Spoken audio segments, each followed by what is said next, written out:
economy, macroeconomics. So why are we doing this? Why did we decide this? Our goal is to bring together leading academics and policymakers to share insights on relevant policy questions in an annual event. We felt it was important to include a policy panel, and I'm looking forward tomorrow to moderating a conversation with Professor Diamond from the Chicago Booth School, from Dr. Shin from the BIS, and Professor Eisfeld from the UCLA Anderson School of Management. Now, our motivation here is that almost 15 years after the global financial crisis and a lot of subsequent regulatory changes, the banking system in the United States and abroad still shows vulnerability to sudden disruptions. The financial system broadly, if you think about when COVID hit 2020, massive financial disruptions that were not focused on the banking system, but then in March 2023, with Silicon Valley Bank and Credit Suisse, those were acutely focused at the banking system, showing real vulnerabilities. So the key questions that we want to explore together are, what remain the sources of macroeconomic, what are the sources and macroeconomic consequences of banking fragility? How does the financial infrastructure, including the interbank market, affect monetary policy? And is the current regulatory landscape appropriate to ensure a resilient financial system? Now, there are some research topics that will be analyzed these are some of the research topics that will be analyzed at the conference. After several years at the Minneapolis Fed, I have learned, this is my 9th year, that there really is a fundamental connection between research and policy. That research without policy can be sterile and a little bit, dare I say, not that relevant. And policy without research can be flying blind. And so we really need each other. And this conference is meant to continue to build bridges between these communities. Together, I believe that they can continue to make the economy more resilient and more vibrant, and ultimately living standards better for all of our people that we are charged to serve. My hope is that this conference today will be the start of a tradition of bringing research and policymakers together, contributing to learning and solving economic issues for many years to come. I look forward to the conference proceedings today and tomorrow and seeing what this initiative develops over many years in the future.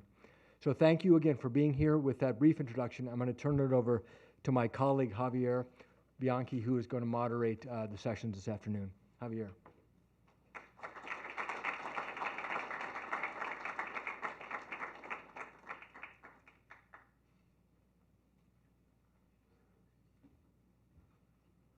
Thank you, President Kashkari. We're going to get started. So the first paper is going to be assortative matching, interbank markets, and monetary policy. The presenter is Rustam Janilov. And the presenter is going to have 40 minutes, followed by a discussion of 15 minutes and 5 minutes or final questions at the end. We're going to be allowing for some questions throughout the presentation. And so let's get started.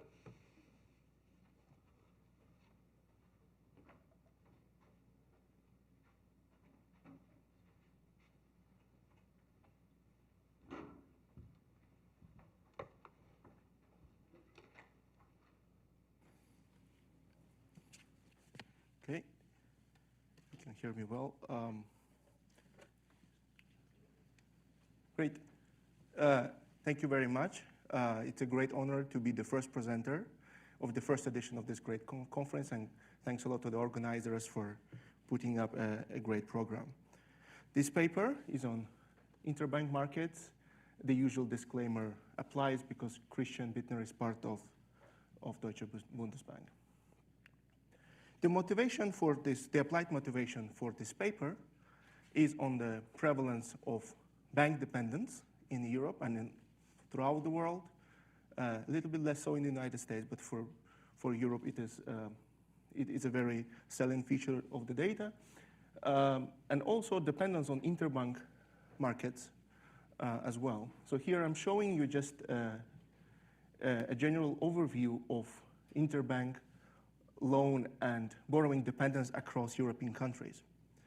So there is a lot of heterogeneity, but on average, the dependence is quite high, so it's about 8 to 10%. For some countries such as Germany, here on the right, I don't think it works. Here on the right, the last columns, so the dependency is quite large, so it's around 13%. It means banks on average lend and borrow on the interbank market of around 13% of total assets So that's still that's a big market for Germany for a lot of context as well. So that's our sort of inspiration or empirical motivation to write a quantitative theory of interbank markets. We start with bank-to-bank linked credit registry from Bundesbank, and we merge that data set to various balance sheet and income statement items in order to understand the market a bit better. Motivated by our empirical findings, we will be developing a quantitative macro model with heterogeneous intermediaries. The complication in the model is that banks face uninsured idiosyncratic deposit withdrawal shocks. So every period, banks will be facing a liquidity problem that they have the option of solving through the frictional interbank market. The non-trivial aspect of our model, as you will see, is that when banks are heterogeneous, ex ante and permanently, clearing the market is not trivial. So we develop a clearing algorithm that is very scalable and can accommodate thousands of individual banks. So just a short preview of some of our main empirical and quantitative results. A stylized fact, not just for Europe, but also around the world for the United States as well, that the number of active registered banks is declining over time. So the concentration, not just in banking in general, but in the interbank market is rising. In the cross-section, we observe a very strong size-based trading pattern, that larger intermediaries, everything else equal, trade more. They lend more and borrow more. Moreover, there is sorting. They are much more likely to match with other big intermediaries. So there is size-based trading, but there is also concentration in the top sides from both the lending and the borrowing side. And the interbank market responds systematically to transitory monetary policy shocks. In particular, the size dimension and the assortative matching dimension is important to understand the heterogeneous effects of the transmission of monetary policy. So if we are to have a realistic model of the banking cross-section, which we believe is part of the data, and if we are to have a realistic interbank market, we need to take into account these data features. So we do that in our model. We calibrate it along several dimensions to match various moments of the German data, both unconditional and also the conditional impulse responses. And we document that the assortative matching aspect of the model that we see in the data is inefficient. So there are potentially gains from trade if banks were not sorting based on size. So we discussed the implications of the model for secular trends, even though it's not really a trend. It's not a paper based on trends. We're interested more in business cycles. But we can speak on trends, but we mostly also focus on monetary liquidity policy. How does the tightening of reserve requirements, for example, propagate across the frictional interbank market? That's something we can test. And finally, if hopefully I will get time to talk about it, we have an extension with imperfect competition on the deposit market, and we show that extension interacts non-trivially with the interbank market. So on the literature, so we're sort of combining for literature strands. We're contributing and building on the heterogeneous intermediaries literature, which has been expanding in recent years. We're contributing to the literature that studies bank liquidity problems in general form, over-the-counter markets, but also interbank markets in particular. Our algorithm is inspired by Atkinson-Borstein, and I will be more specific. What does that mean? And we're also motivated and contributing to a huge empirical literature that studies monetary policy across European and Euro area countries with a specific emphasis on interbank markets. Okay. So let me go through the data, just to show you exactly what we're working with, we have the universe of bank-to-bank exposures from Germany. We're considering all banks domiciled in Germany, meaning that we are considering German banks and also foreign banks with a legal subsidiary in Germany. We have quarterly frequency over the past 20 years. We have a good coverage every quarter and around 28,000 observations. We have lots of types of banks, and that we keep them all from the beginning to exploit some potential type heterogeneity later on. But we'll also be removing some of the less traditional types of potential building societies. Will be removing later. And as mentioned previously, we merged this registry with monthly balance sheet statistics and annual profit and loss statements. Okay, so this is just a broad overview of the market over time. So this picture plots the volume on the left axis and the number of banks on the right axis. So this is specific to the market, but the number of banks is also super highly correlated with the number of banks in general. Because conditional on existing, most banks always tap into the interbank market over time. So as the number of banks has been declining, the number of banks participating in the interbank market has also been declining, and the total volume has been going down. But interestingly, there is a strong cyclical component. And in the end, and this has been reflected in policy dialogues around Europe, that there is an uptick in the relevance of the market. So the trend is not so obvious. So we're not that far off from early 2000s. So the second empirical fact that we're using as motivation for the model is the size-based trading observation. So here I'm showing how in the cross-section how bank size proxied by total assets, but you could do total deposits or equity that doesn't change, how it's strongly correlated with the volume of loans and the volume of borrowings in bank-to-bank transactions.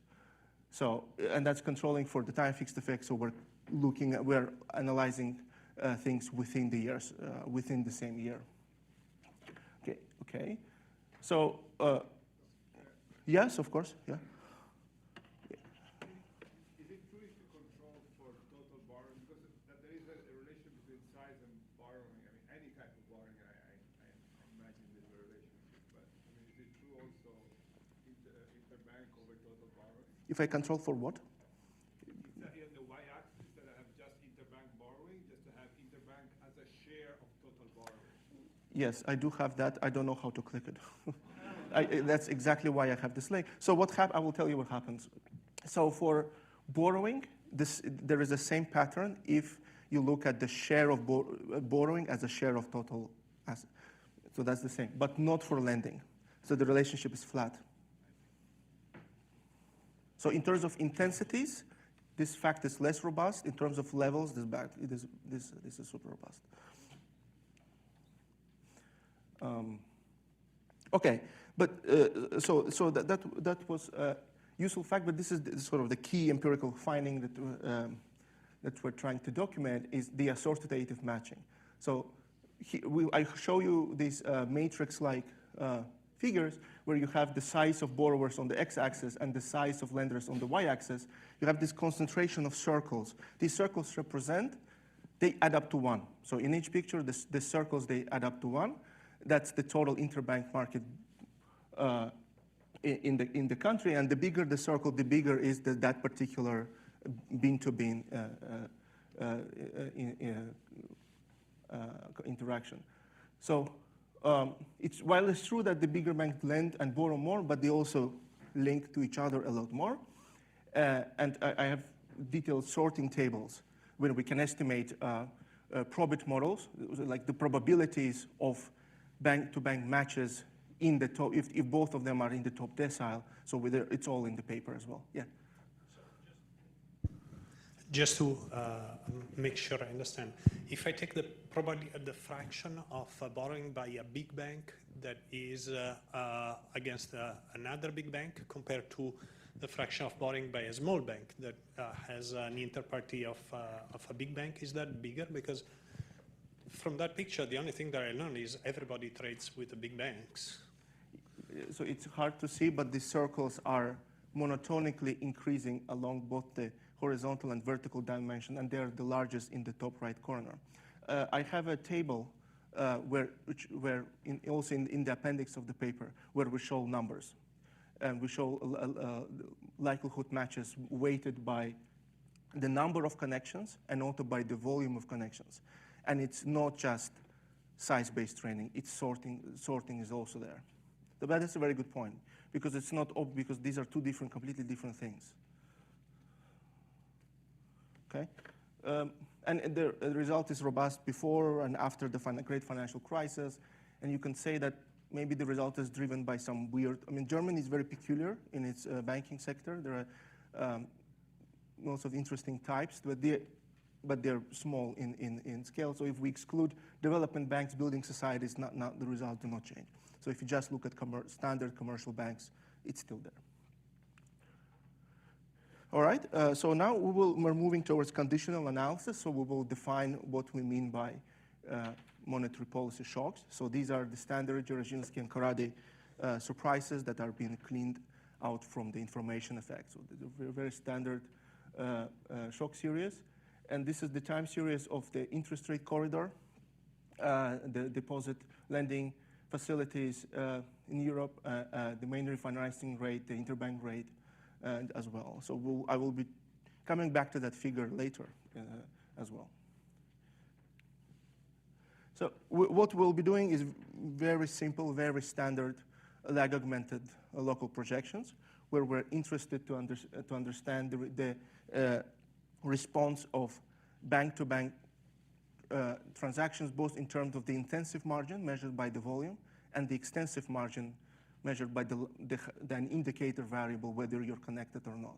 And we want to see how that responds over time to monetary policy surprise. We have some controls, and we have fixed effects, and we have a very conservative way of dealing with standard errors. So that captures the average effect, the beta coefficient. That's the average loading on the monetary policy shock. But we can do more. We can study heterogeneous effects.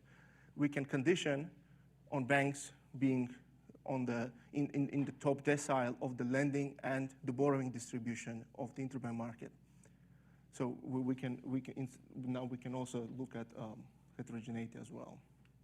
So just to show you some impulse responses, that's on average how the interbank market reacts to a surprise monetary policy tightening. That is, interest rates are going up. So when interest rates are going up, the volume and the number of transactions in the market go up. So that's interesting because normally when you think of a bank level analysis, you think of monetary policy tightness as a contractionary shocks. So to generate that in the model is not difficult, but to generate this in the model is not easy. So I will show you how to do that. So you need to have a situation where a tightening simultaneously contracts the economy but increases interbank market activities. So, yeah. To help understand these results a little better, are we talking about overnight interbank repo, or are we talking about long-term bonds? Like, what are these? Very good, very good. So unfortunately, we don't see the composition. We see total exposure. So 80% of it is short-term bank-to-bank, interbank loans and borrowings. But it also includes bond exposures. So we have like total exposure. It's a portfolio problem. We observe total portfolios of Commerzbank and Deutsche Bank, but we're not allowed to see the composition.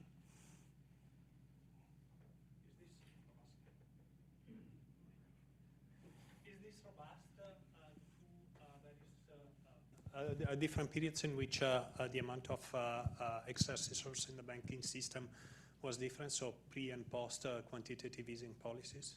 We haven't tested that. Okay. We can look at it. So what we know the result is robust to the inclusion of various controls, so we don't have the bad control problem of any kind. We are robust to the inclusion and exclusion of various types of banks, but we have not done it for different time samples. We can.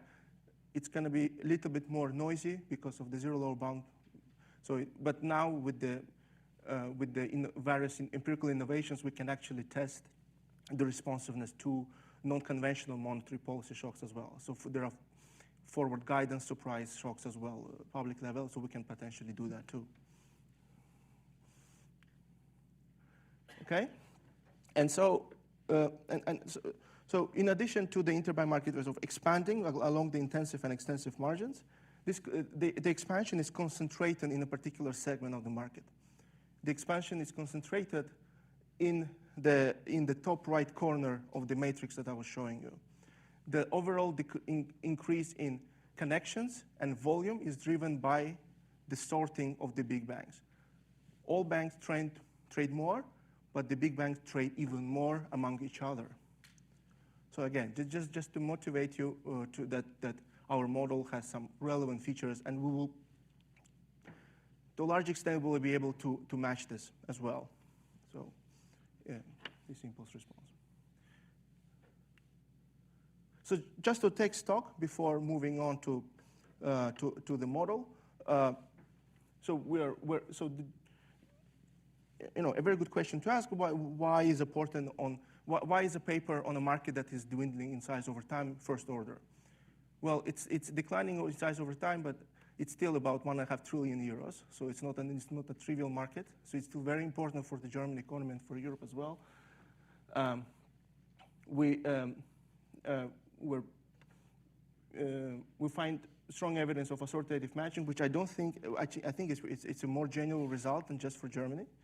So we have heard from colleagues from Banque de France and Bank of England that this is also true in some other, but I'm not so sure about the American economy. So maybe I can get some feedback on that.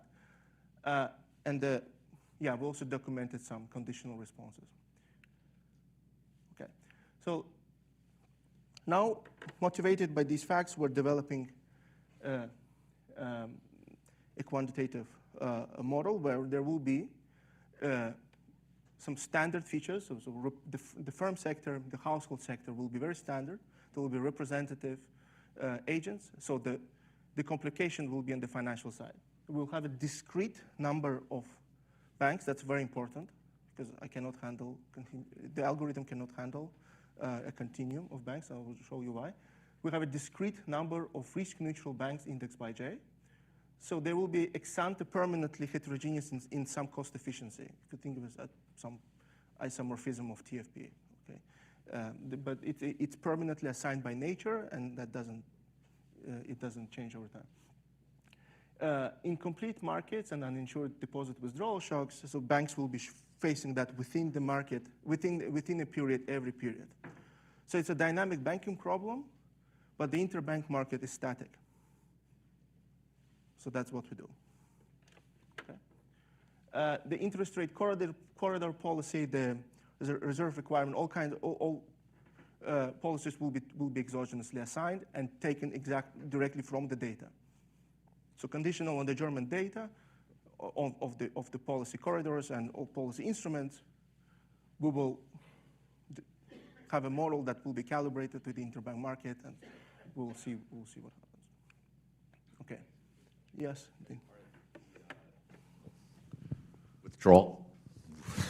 Withdrawal shocks, are they IID over time as well, or yes? What? Yes. So the banks do not internalize the impact of their within-period interbank market decisions on the future day. They don't know. And that's a different statement to what you just asked about. The shocks are IID, and there is also this sort of externality of some sort.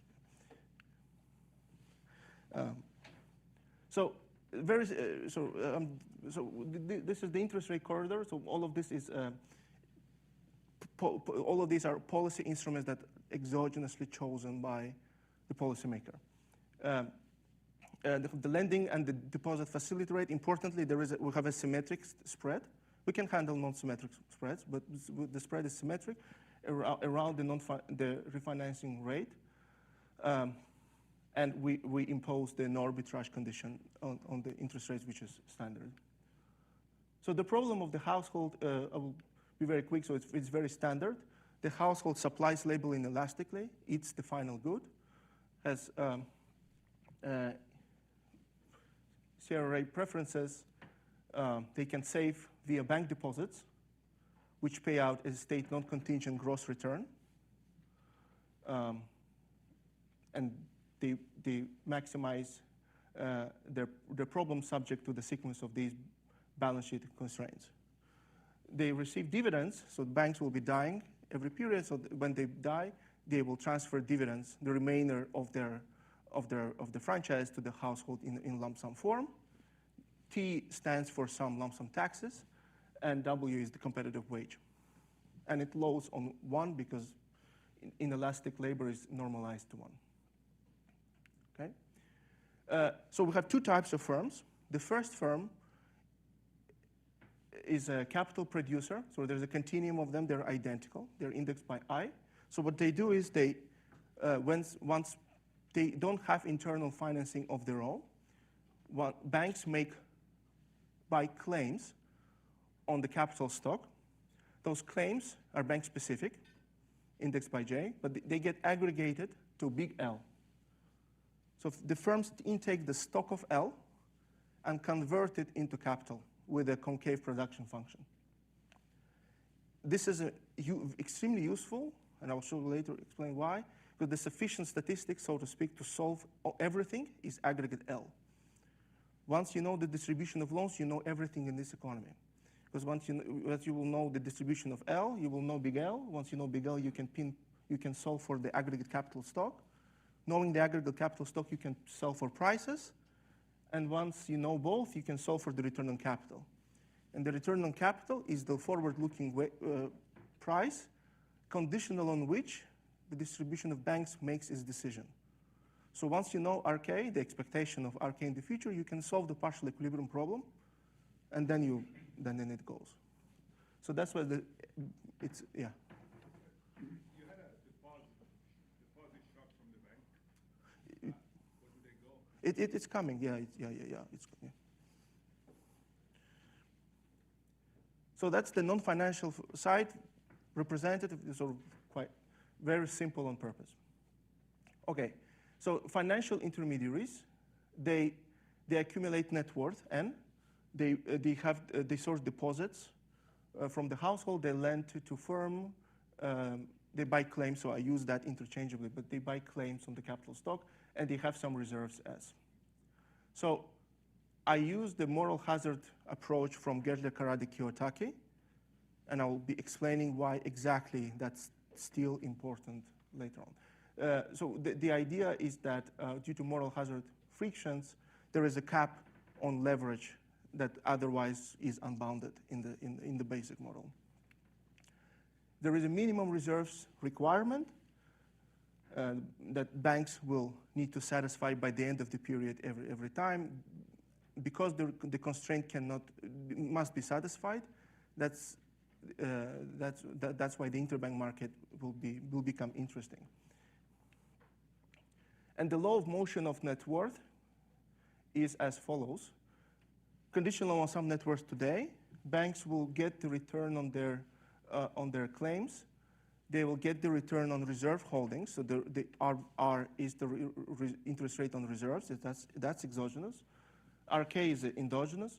They pay depositors with the interest rate, but the interest rate is perturbed by this kappa object, which is the cost shifter. It's on aggregate, it's on average 1, but any deviation from 1 makes some banks more or less cost efficient. And finally, this final object is non-interest expenses, or you can think of loan rebalancing costs, which are convex.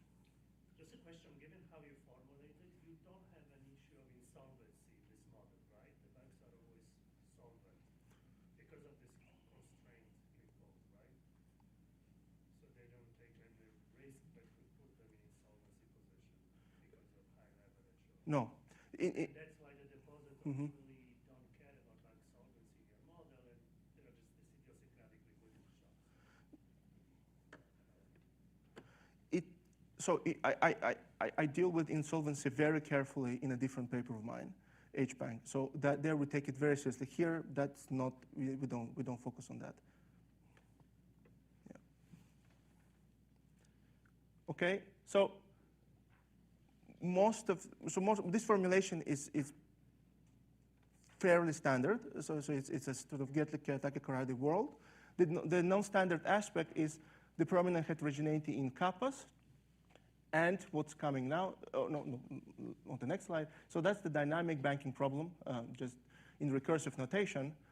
The only aggregate endogenous state that the banks need to keep track of is big L. Once you know big L, you know everything. There's no aggregate uncertainty. We are considering stationary equilibria and then transitions across them. But if we did have, that would be sufficient, and we have shown that in a different paper as well. Yeah. Yes.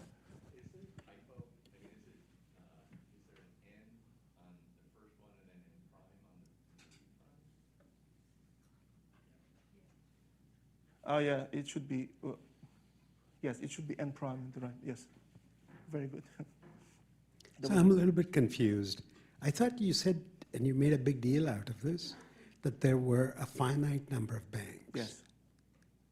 It's coming. But, next slide. and these are exposed to some idiosyncratic Yes. shocks. Yes. So You're not going to be assured of any law of large numbers. So I don't know how to reconcile that with saying that there is no aggregate risk. Good question. Yes, I agree. So, Answer may be yes. forthcoming. Very good. That's very interesting. I haven't thought of that. So my naive answer will be, as the discrete number goes to infinity, as if it's very large, then the problem is less severe. But for the number that we assign now, which is going to be small, it's going to be an issue potentially. Yeah. But yeah, that's a good. So that's the dynamic banking problem across time. So I haven't said anything about the interbank market yet. So in every period, once the portfolio decision has been, once the lending and deposit choices have been made, the banks receive an uninsured idiosyncratic shock psi to their deposit choice. Okay, and so what happens is they will either have a deficit or excess in reserves. This delta object on the left will be zero whenever xi's are zero. So in the absence of if markets are complete or the volatility of the shock is zero, then the delta will always be zero, and there is no excess or deficit reserves that you need to take care of. But in any other circumstance, if you have a deficit, for example, if that delta is negative, by the end of the period, you have to close a deficit. So there will be two options. You can tap the interbank market.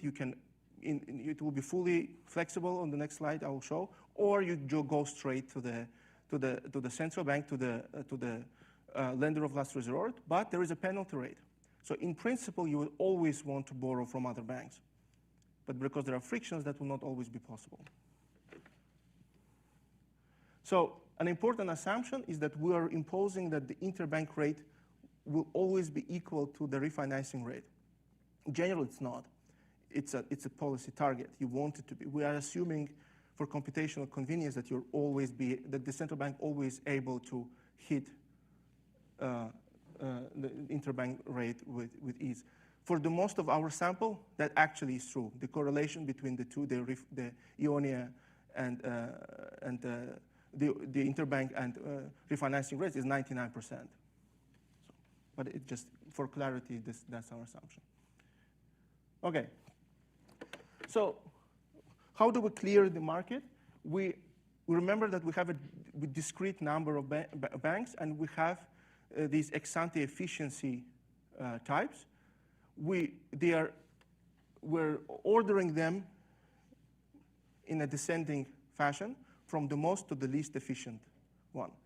So once the idiosyncratic shocks are drawn, we know the full order of both lenders and borrowers from most to least efficient. And Atkinson Bernstein do this very similar thing. That's how they solve their model with heterogeneous firms and the choice of heterogeneous foreign firms of entering domestic sectors. They order firms from highest TFP to lowest TFP. The high TFP firm goes first, chooses the sector and how much to invest. We do the same thing. The highest TFP bank, the lowest Kappa bank will choose first. It will go down the pecking order of the potential counterparties one by one. You want to trade with the best bank, suppose for reputational reasons. If you're a commerce bank, you want to deal with other big banks because or you trust them more. If you trade or you satiate your demand, done. The round closes, and then the next borrower goes on, makes the decision and so forth. So the advantage of this approach is that it's very flexible and all sorts of outcomes are possible. We could have rationing, we can have sorting and so forth. It's also just 1 second, and it's also very scalable. So we can manage several thousands of intermediaries, but the disadvantage is that it's very sort of reduced form. So it's very specific. So, yeah. So this algorithm is because banks are not allowed to charge different prices to different counterparties. You've set the price, and so everything has to go through. Yes, and so the price is fixed, but the costs are match specific. So I'm getting there. So the cost of the trade, the variable costs are match specific. But why would they trade at the same price if they have different costs and different benefits potentially? Well, because the net benefit, if you're matched with a good bank, you're more likely to trade because, let me explain it to you. Okay, so we assume that there is some minimum volume cutoff, so like a quote unquote fixed cost. So that helps us generate a region of inaction, which is very large in the matrix that I showed you. But there is also the match specific variable cost function here. So it's convex in Q. And what we do is the cost function is a function of the ranks themselves. So if I'm a borrower of rank 1, I'm the most efficient one, and I'm trading with the lender which is the most efficient one, the two x's are 1, so the cost is as low as possible. But as soon as I become less efficient or my counterparties are worse, the variable cost explodes very quickly, and the trade becomes increasingly less likely. So what this is helpful for is that having both XB and XL, having the cost lender and borrower specific, that gives us sorting. Because it will only be lowest if both types are efficient. It doesn't work if you don't have this XB and XL. If you just have one parameter, you will have size-based trading, but you will not necessarily get sorting right. So so let me show you the steps. So the first round starts. The first ranked borrower starts looking at the first ranked lender. This is the cost of the choice. You want to minimize it, subject to the outside option, which is the lending facility rate, which comes at a premium, which comes at a penalty, so I would try to avoid that. So you have this 1 times this Q cost. The ones are coming because both me and the counterparty are the most efficient ones. So that's as good as it can get for me. The optimal Q star must satisfy the minimum volume constraint. At times it does not, so that the trade collapses, and so you get the extensive margin. And the feasibility constraint, because you cannot trade more than either me or my counterparty have in terms of demands. Okay? As a most efficient borrower, I go through all the lenders. At some point, I satisfy I fulfill my deficit, or maybe I don't. If I don't, I go to the central bank. If I do, the round stops. I need to keep track of all the deltas of every bank, every round. Okay? Then I iterate over all borrowers, so that's the outer loop. If a lender L has any surplus remaining, which happens often, they have to go to the deposit facility rate and park their reserves at a lower rate, so they're also interested in having more matches. And if a borrower has any deficits to cover, it has to borrow from the central bank, right? From the central bank. And then the market closes. So when I say the market is flexible, is because you can have situations where everyone is happy. That's when costs are very low. You could have rationing of lenders, or you can have rationing of borrowers, or both. You can have regions of relaxation or not. So it's and all you need is this duality in the cost function.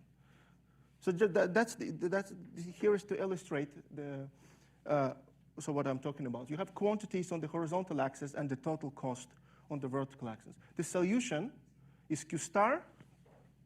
Right? So that's the solution to the problem you have just seen. It's a first-ranked borrower chooses how much to borrow from the first-ranked lender. I want to borrow more. At some point, I don't, because the convexity of the because you can assume that it's costly to monitor these transactions, and the costs are convex. At some point, the convexity kicks in, so there is always this local minimum, the global minimum, and you want to be at the Q star level. But Q star is, unfortunately, for both, is bigger. It doesn't satisfy the feasibility constraint. So it's bigger than delta L and delta B. So in the end, what happens is delta B amount gets traded. So it's less than what I wanted and what the counterparty wanted. So I'm done with the first lender. Then I go to the second lender. I take the difference for both, and then it goes on until the end. Okay, very good. So I spend a lot of time on this because that's the main contribution, and the rest sort of standard. So having, once we solve the interbank market, yeah. One quick question. How is the interbank rate pinned? Yeah. How is the interbank rate pinned down? How is it determined? It's, so we had it on the slide, so let me remind that it's always equal to the refinancing rate. It's the policy choice, so it's not endogenous. In a general sort of model like Bianchi-Biggio, it is endogenous and it depends on the market. So because we have this very complicated interbank market, so we wanted to keep things a little bit simpler in other areas. So now, so how do we, so we have this assortative matching thing, and then we integrate it to the dynamic banking problem through net worth. So the net worth could be higher or lower at the end of the period after the solution of the interbank market is known. So what we're really interested in is end of the period net worth, which could be lower than in the ideal world because the market is inefficient. Okay, and I will skip the definition of equilibrium. So we calibrate most of the parameters to the German data, and some parameters are standard, so I will not dwell too much on this, and it's sort of work in progress as well. So just to show you a few pictures, so these are stationary distributions of bank size at the bank level and in the interbank level. So we are not necessarily interested in matching the concentration, so we can do that, but here just to show that we get some realistic densities, both at the bank level and at the cross-section. We generate immediately size-based trading. So in the interbank market, bigger banks lend more and borrow more. For that, I don't need any assumptions on the match-specific cost function. And then we generate assortative matching. So these are the same, just slightly different style matrix-like figures, where you have a large region of inaction, and then in the top right corner, the connection between big borrowers and big lenders. You have some matches being formed. This is the extensive margin, and the intensive margin is on the left. So big banks lend and borrow more, and then they match more together. And for that, we need this asymmetry in the cost function, as I mentioned. Okay? So I think I will only have time to highlight this result, and that is the important one.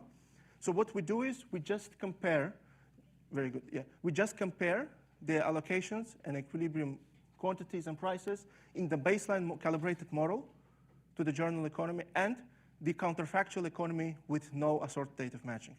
And what we find is that the frictional interbank market lowers volume by about 80%, net worth of banks by 5%. It increases leverage, and it leads to aggregate effects on output and consumption. So the whole economy is worse off. The banking sector is riskier, less capitalized, the consumers eat less, and we produce less.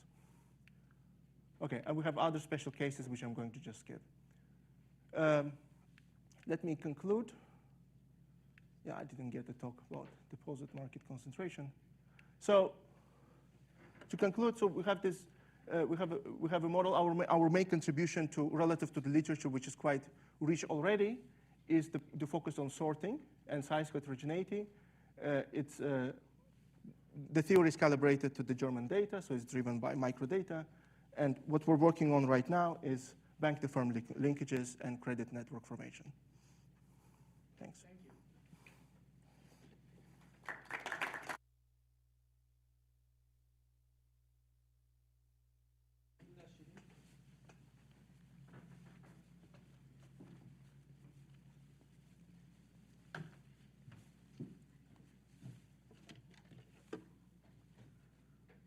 Okay, thanks so much for letting me discuss this paper. And let me get started. So I have 21 slides I need to show you. Okay, so this is a paper about monetary policy transmission in the interbank market.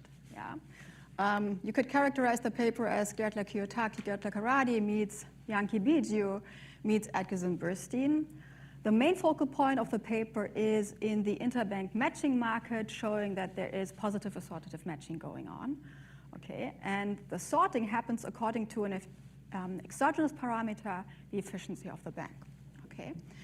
Now, the main characteristic of the matching market is that it is self-reinforcing, meaning that if you are lucky and you have drawn a high efficiency, then you will do well in the interbank market. You have a better outcome. This will increase your net value over time, which means that in the long run, larger banks are successful in the interbank market. Okay, and large banks lend and borrow from large banks. Okay. The authors simulate the results using German interbank market. Now, I'm a theorist, and this is an empirical paper, therefore, my main focal point will be on the economic mechanism in the theory and how it relates to the results. Okay, so let me quickly walk you through the model. The model is fairly standard. So you have a central bank that sets an interest rate corridor. You have Gertler Kiyotaki firms, so capital goods firms take bank loans, produce a capital good. Final goods firms take the capital good and labor as input and produce a consumption good that is eaten by the households. Let me see if this works. There it is. Okay, here are the households. So households consume, they invest in deposits, they earn interest on deposits, they earn wages and dividends from banks that exit the economy. Okay, so the focal point is on banks. Banks are Gertler-Karadi style to some extent, and then there's an innovation there. Okay, so bank balance sheets are standard in the sense that you have banks making loans and holding reserves. On the liability side, you have deposits and you have here net value. The banker can abscond with the money, which means that there is some constraint here on the asset holdings. I think this is the right constraint. So I corrected a couple of things while I was going through the paper. There's a reserve ratio requirement, which is important, and I come to this in a moment. It means that reserves at any point in time have to be a fraction, above a fraction of deposit holdings. Banks exit with probability 1 minus sigma in every period. And so here comes the important part. Banks are heterogeneous with regard to what the authors call efficiency kappa. Yeah, so this is once drawn and then maintained for the entire period or throughout every time period. And efficiency is important because it impacts the model in 3 kinds of ways. So the first impact is that if you look at the evolution of the net value of the firm, of a bank, so the bank earns returns on assets, on reserves, and then here, usually banks have costs for deposits. Yeah. And you see that the efficiency parameter reduces the costs to on the interest rate that banks have to set. Yeah. So the higher efficient the bank, which means kappa is small, the smaller the costs due to deposits. Okay, that's the first effect of efficiency of the bank. The second the second effect is on reserve settlements, and the third one on the matching priority. And I will come to this now. Okay, so the paper then goes away from Gertle-Karadi and more towards Bianchi-Biggio. You have the banks, and banks incur deposit outflows that are exogenously given by a parameter xi. Yeah, and so xi changes from period to period. Important is that deposit outflow and deposit inflow is going to affect the bank's reserves. Yeah, so the bank goes into the period with these reserve holdings, incurs then a shock to the deposit base. Withdrawals and inflows of deposits have to be settled using reserves in a particular kind of ratio that is drawn from your paper. And you see here that, importantly, bank efficiency shows up again in this ratio. You see in the numerator, you see the interest rate paid on deposits, and in the denominator, interest rate on reserves. So their efficiency shows up again. Overall, you have in the first term here changes in actual reserves, and in the latter term, you have changes in required reserves due to the shock. Yeah? So overall, what this means is that bank efficiency impacts the surplus or deficit in reserves. Yeah? So this is the second point where the efficiency parameter enters. Okay. Now, after the shock, banks have excess reserves or a deficit, which means they can access the interbank market or want to access the interbank market to lend or borrow. Alternatively, they go to the lender of last resort. But again, the focal point of the paper is on the interbank market. So let's have a look here. Okay, so the interbank market works the following way. Banks that have excess reserves go to the one side of the market. Banks that have a deficit go to the other side of the market. The market sides can differ because the shocks and the deltas are therefore highly heterogeneous. Yeah, so if we look at this picture that I've made, think of it as very similar to a limit order book. Banks are ordered by their efficiency. The most efficient borrower is on the top. The most efficient lender is on the other side of the market. And the matching algorithm starts with the demand side. So the highest ranked borrower, ranked by the exogenous parameter efficiency, proposes first and can ask the highest ranked lender to lend reserves. Okay? Now, this is the way that the matching, you have the ordering of the sides by the efficiency. Now, there are two types of costs that apply in the interbank market. The first cost is that if you are a borrower in the interbank market, you pay the interest rate RI on the amount of funds that you borrow, but there's also a variable cost. And this variable cost, again, depends on the efficiency of the bank, namely on the ranking of the borrower, which is me, and the lender, which can be you. Yeah, so the ranking of the borrower and the lender in this table here matters for your variable cost. The more efficient you are, the smaller your costs. And so what you in particular want to be is you want to be matched to a counterparty that's as efficiently ranked as possible. Okay. There's a second kind of cost, or a fixed cost, which means that the lending or the amount of reserves that are lent or borrowed needs to be above a certain number. Okay. But okay, and so you can always access or you can always borrow from the lender of last resort. There are no variable costs involved, but you borrow at a higher interest rate. And essentially, the banks face a trade-off between what are my variable costs if I go to the interbank market versus what's the interest rate if I go to the lender of last resort. Yeah, and so from the lender's perspective, there's a similar problem, but I will explain it from the borrower just to be a bit quicker here. Okay, so let me walk you through an example which I think helps understanding the matching algorithm. Okay, so you're the first ranked borrower on the top right. You can now propose to the highest lender on the left-hand side, and you see already there's an issue because the highest ranked lender has an excess supply of reserves that is below the fixed cost. Okay, so the first ranked lender is not interesting to the first ranked borrower. So the first ranked borrower then approaches the second ranked lender second-ranked lender has a supply of 3 units of reserves, and so the first-ranked borrower has a demand of 5 units. So indeed, borrowing and lending happens, and the second-ranked lender is therefore completely depleted with regard to reserves. And the borrower has excess demand, 5 minus 3 is 2, therefore approaches the third-ranked lender, and so on. Okay. Technically now, the first-ranked borrower has no additional demand. So we would go down the line and look at the second-ranked borrower and third-ranked and so on. Now, the second-ranked borrower in the example here will not go in the interbank market because demand is too low below the fixed cost, so will then essentially borrow from the lender of last resort. And you see that the third and fourth-ranked borrowers, they are crowded out because the supply side is already depleted. Okay? Now, this is an example where we have not looked at the fixed cost yet. This is just to give you an idea how the matching works. Now, let's introduce fixed cost. Again, remember for the fixed cost, the ranking matters. So the first-ranked borrower would like to would like to borrow from the first-ranked lender. Now, how do the fixed costs come into play? This is the borrowing cost in the interbank market. These are the costs when borrowing from the lender of last resort, which means essentially you are looking for the minimum of this linear function and the variable cost function here. Okay?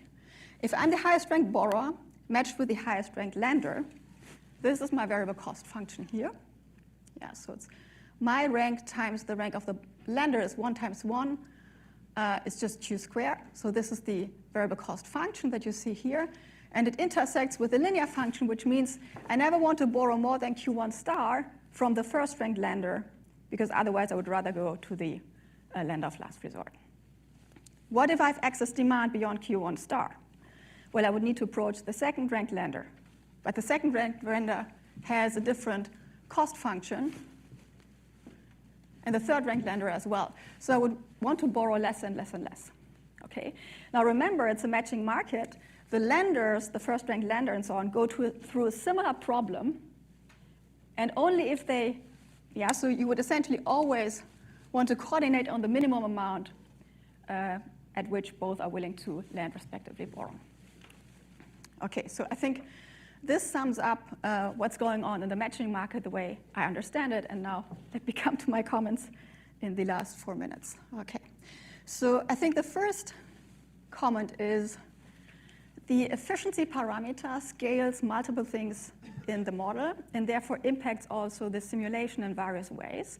And I think it makes sense to reduce the impact of the efficiency parameter. In particular, I think it makes sense to focus truly on the novel part in the paper, which is the matching algorithm. So maintain the impact of kappa on the matching priority and the costs, but I would take out the impact on the deposit rate, and therefore also here on the settlement of reserves.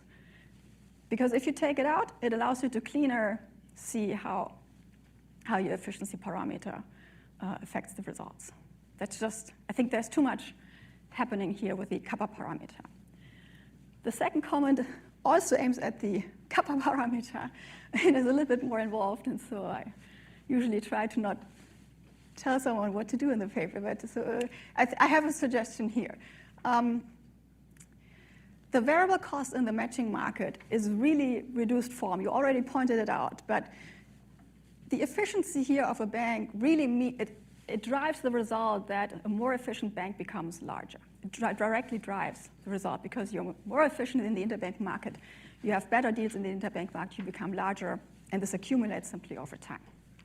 And so the question is it possible to microfound somehow what this efficiency parameter kappa actually means? And so efficiency is tricky because efficiency is usually an outcome. It's not an assumption on a bank. So, and I think there's a very natural way to build a microfoundation for your kappa parameter and also for the variable cost function.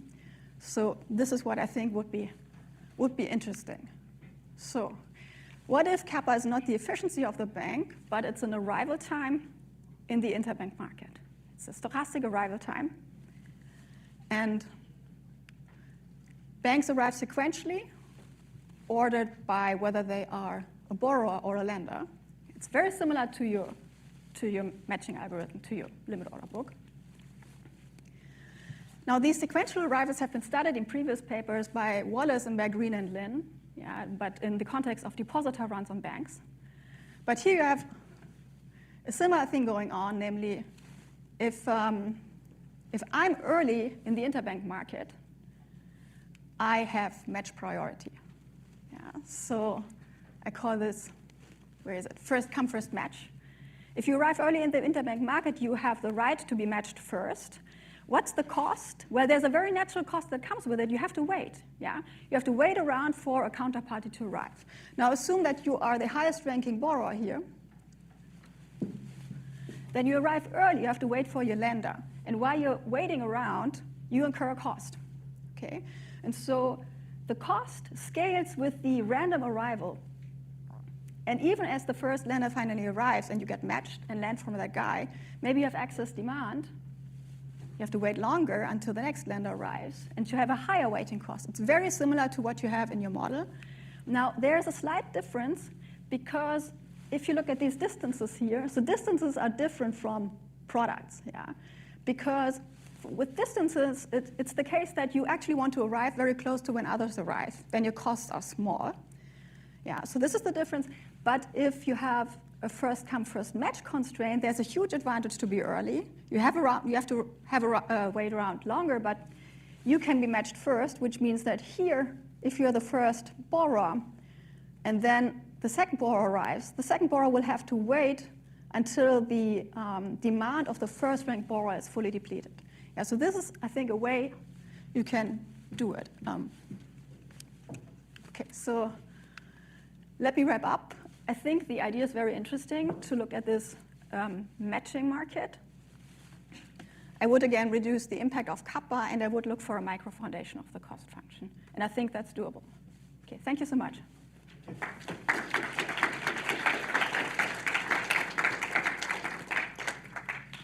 you. We have 4 minutes. Questions, or you want to take 2 minutes to reply? And if you have questions, please use the microphone. Thank you, Linda, for an amazing discussion. Thank you. Your example, the figure that you plotted is super illustrative, and the micro foundation idea is great. So that's something that we have been thinking of. We didn't know how to do it. We haven't been able to crack how to microfound the assumption that we need. But I think the first come first match idea is brilliant. So that's something we'll definitely add to the draft. I have nothing to add.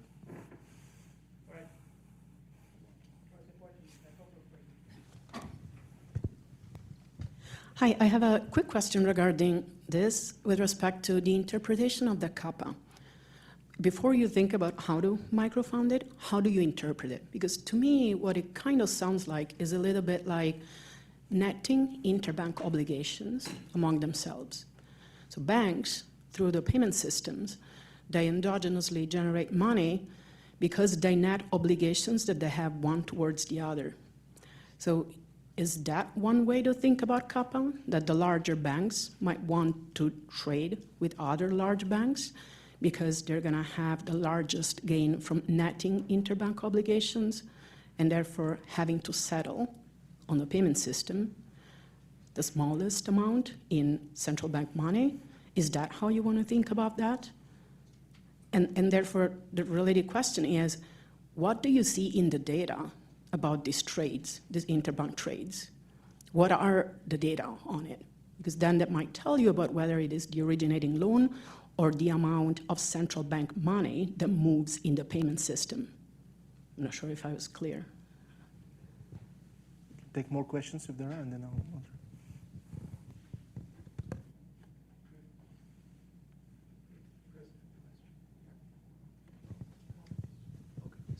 So very quickly, so I was thinking of Charlie's question, and so you have this number of shocks which are not that large in your model, but then isn't the central bank absorbing whatever is left? through, because in the end of the day, if there is some, you have these shocks, if they don't adapt to zero, which they won't, because you don't have the law of large numbers, but then whatever is left is absorbed by the central bank. So isn't it the central bank taking care of that?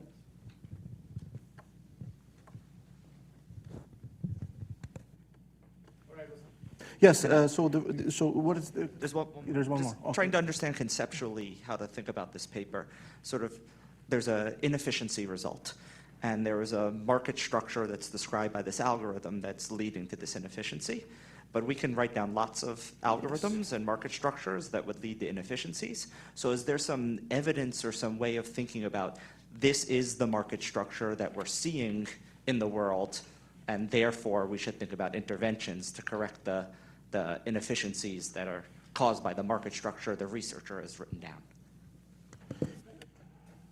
I'm not adding on to the list of questions, but if you could spend just a minute elaborating on what the source of the inefficiency is, what's the sense in which the equilibrium is inefficient, that would also help.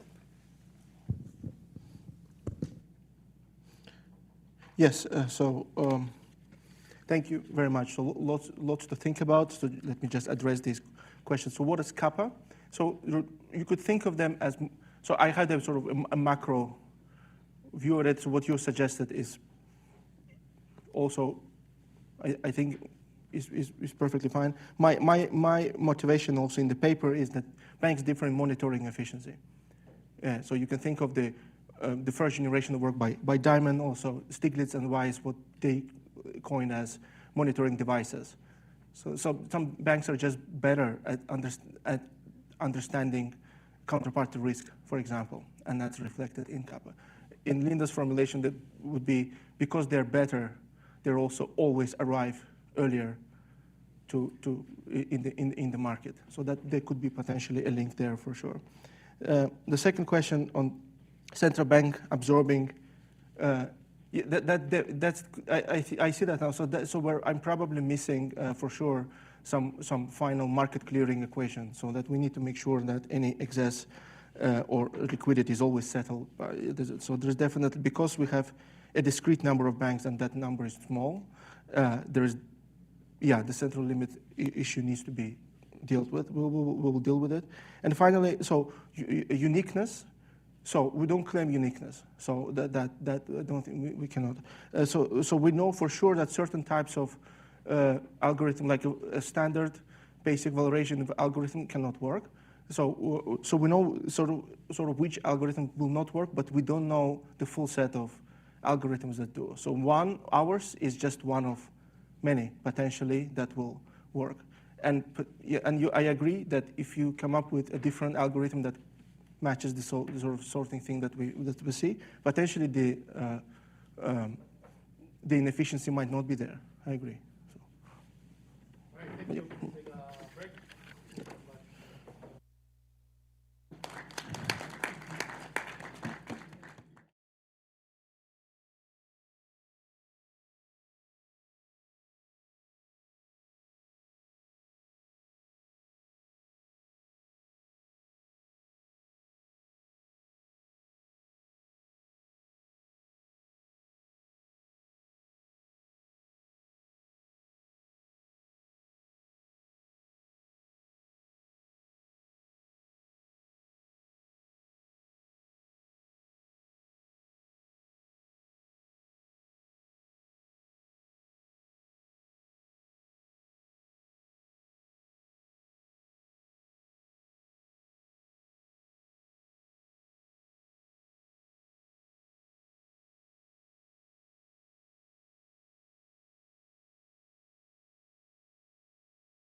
but prior to the global financial crisis, and a lot of that growth was actually in the overnight market, but then there was also a sort of a sharp collapse in this market in the rollover financing as well. These are large markets.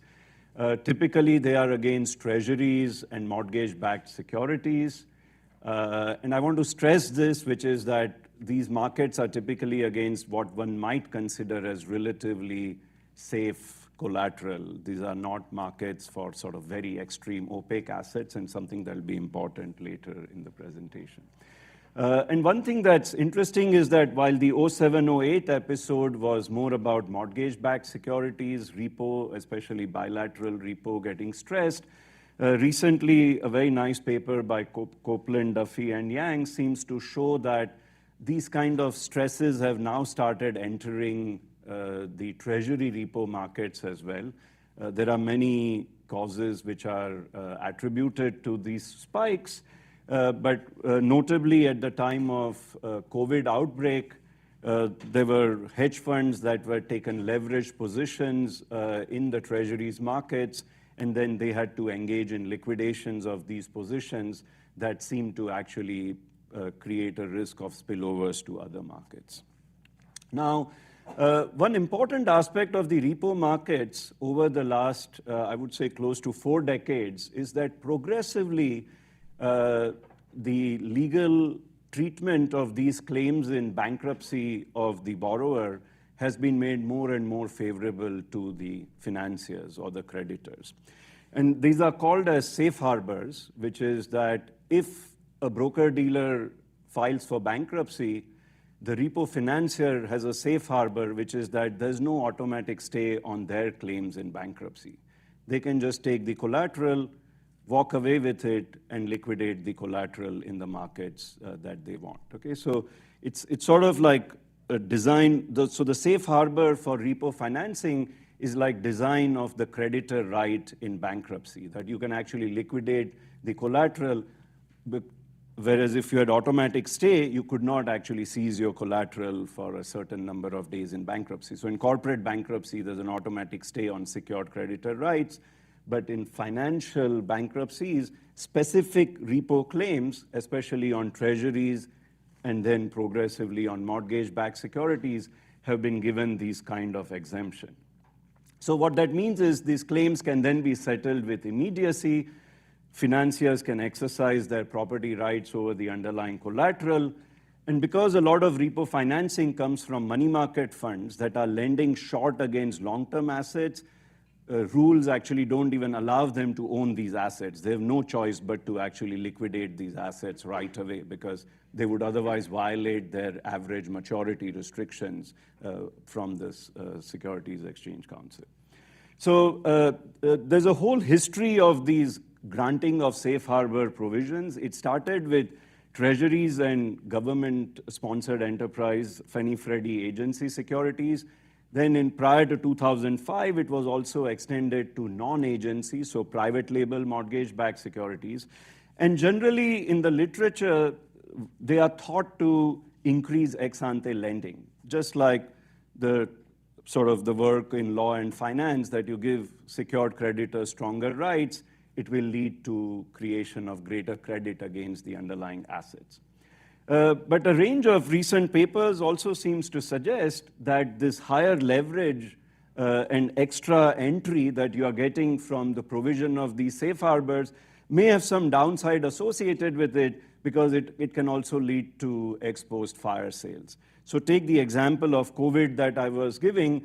Hedge funds can lever up against treasuries quite a bit, but then if they engage in fire sales, even though the underlying collateral per se is a safe collateral, the fact that it's funded with so much leverage can lead to a great demand for immediacy for liquidity in the system. Okay? So what we are trying to do in this paper is to kind of have a model in which both of these effects are there and then highlight that actually for reasonable sort of cases in which you would think we are talking about the safe harbor provision like treasuries, MBS markets, etc., it's not at all clear that you want to grant these safe harbor provisions, that it might just have a lot of ex post consequences without too much ex ante benefits. Yes. So, Viral, I thought there was a literature also which dealt with something else which is not on this slide, which is other kinds of debt that you might raise, which don't have access to the safe harbor provision, might get crowded out as a consequence of this. Are you going to say anything about that, or this is mainly about fire sales? Yeah, we're just going to focus on this contract only. Yeah, I think there's a nice literature on crowding out of unsecured debt and what that might do. I think Enrico Perotti and co-authors have some work. We are not going to touch on that at all, but I agree it's an interesting question in the capital structure of these firms. Yeah. Okay, so the main argument is the following. So we think that this idea that you should grant secured creditors stronger control rights is basically a partial equilibrium argument that, yeah, they will get more payoff in bankruptcy, so then it will cheapen debt cost all else equal, so it'll increase leverage and maybe that'll lead to origination of more assets ex ante. But once you entertain this possibility of fire sales, which may be a big consideration for financial assets, and especially given the way repo is financed, which is by money market funds, the general equilibrium spillover is going to be that the buildup of leverage will lead to fire sales. Fire sales will mean that there are huge returns to financial arbitrage. So those who are surplus liquidity at the time of some shocks that lead to these deleveraging will now say, rather than making loans to the real economy, why don't we just go and do financial arbitrage? Okay, so there'll have to be a cross-market arbitrage between loans to the real economy with, and of course, I'm just saying loans to the real economy, but it could be any other kind of intermediation function. The returns on that will have to match the returns on financial arbitrage in the economy. And then that's going to have a huge exposed cost.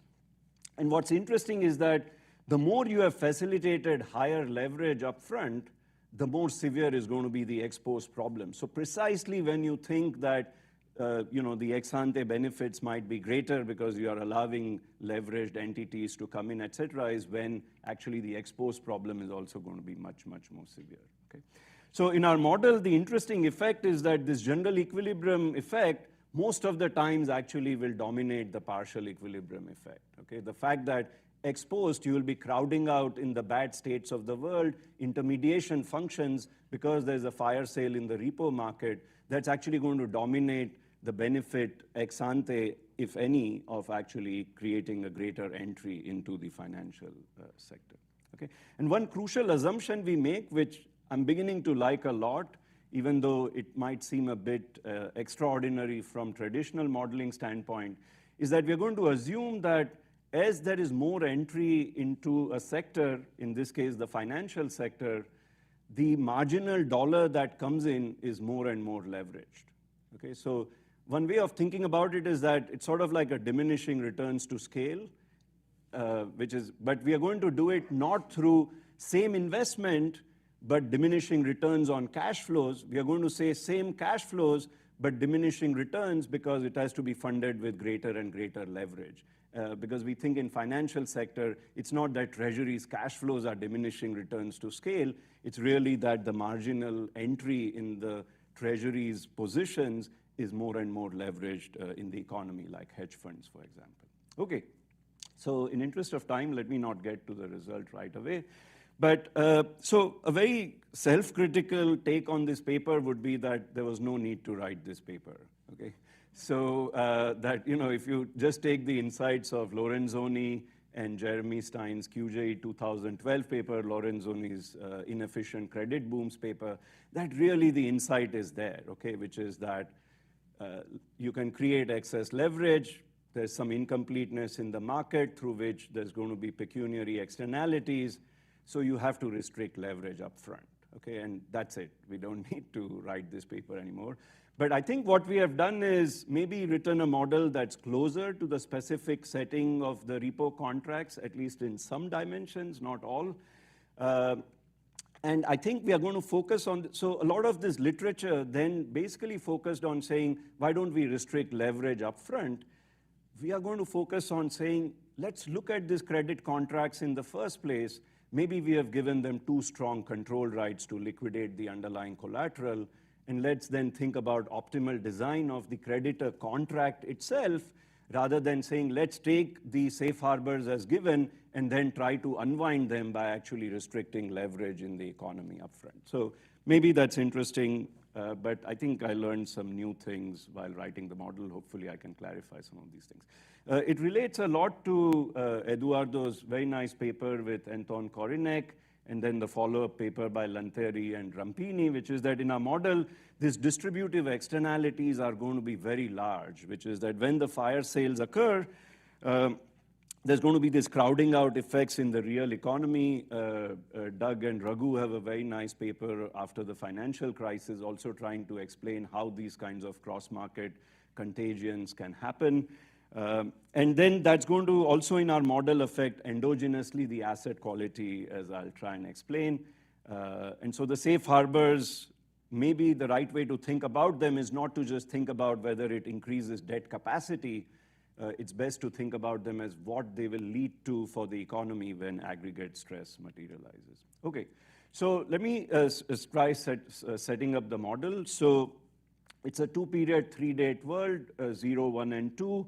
There's a continuum of financial firms with differing amounts of investment shortfall, so everyone has the same unit of asset, but they need to be financed with differing shortfalls. One way of thinking about this is what I was saying, that there is increasing leverage on the marginal dollar that comes in. Another way of saying it is that some of the marginal dollars and entrants in the financial sector are not as efficient, not as productive, so they need to raise more financing to hold the same asset on their balance sheet. There are two types of assets in the economy. Literally, they are just date 0 and date 1 assets, but I'm going to call them financial assets. They're going to look more like treasuries or mortgage-backed securities against which you can do repo financing. And then there are non-pledgeable or non-collateralizable assets at date 1. I'm going to call them assets to the real economy. Think of them as small business loans if you want. They cannot be pledged to raise capital due to asset specificity, complete illiquidity, etc. And the key dimension is going to be whether repo financing getting safe harbor is creating too much financialization of the economy at date 0, with too much of a crowding out of small business loans, et cetera, at date 1 in the economy.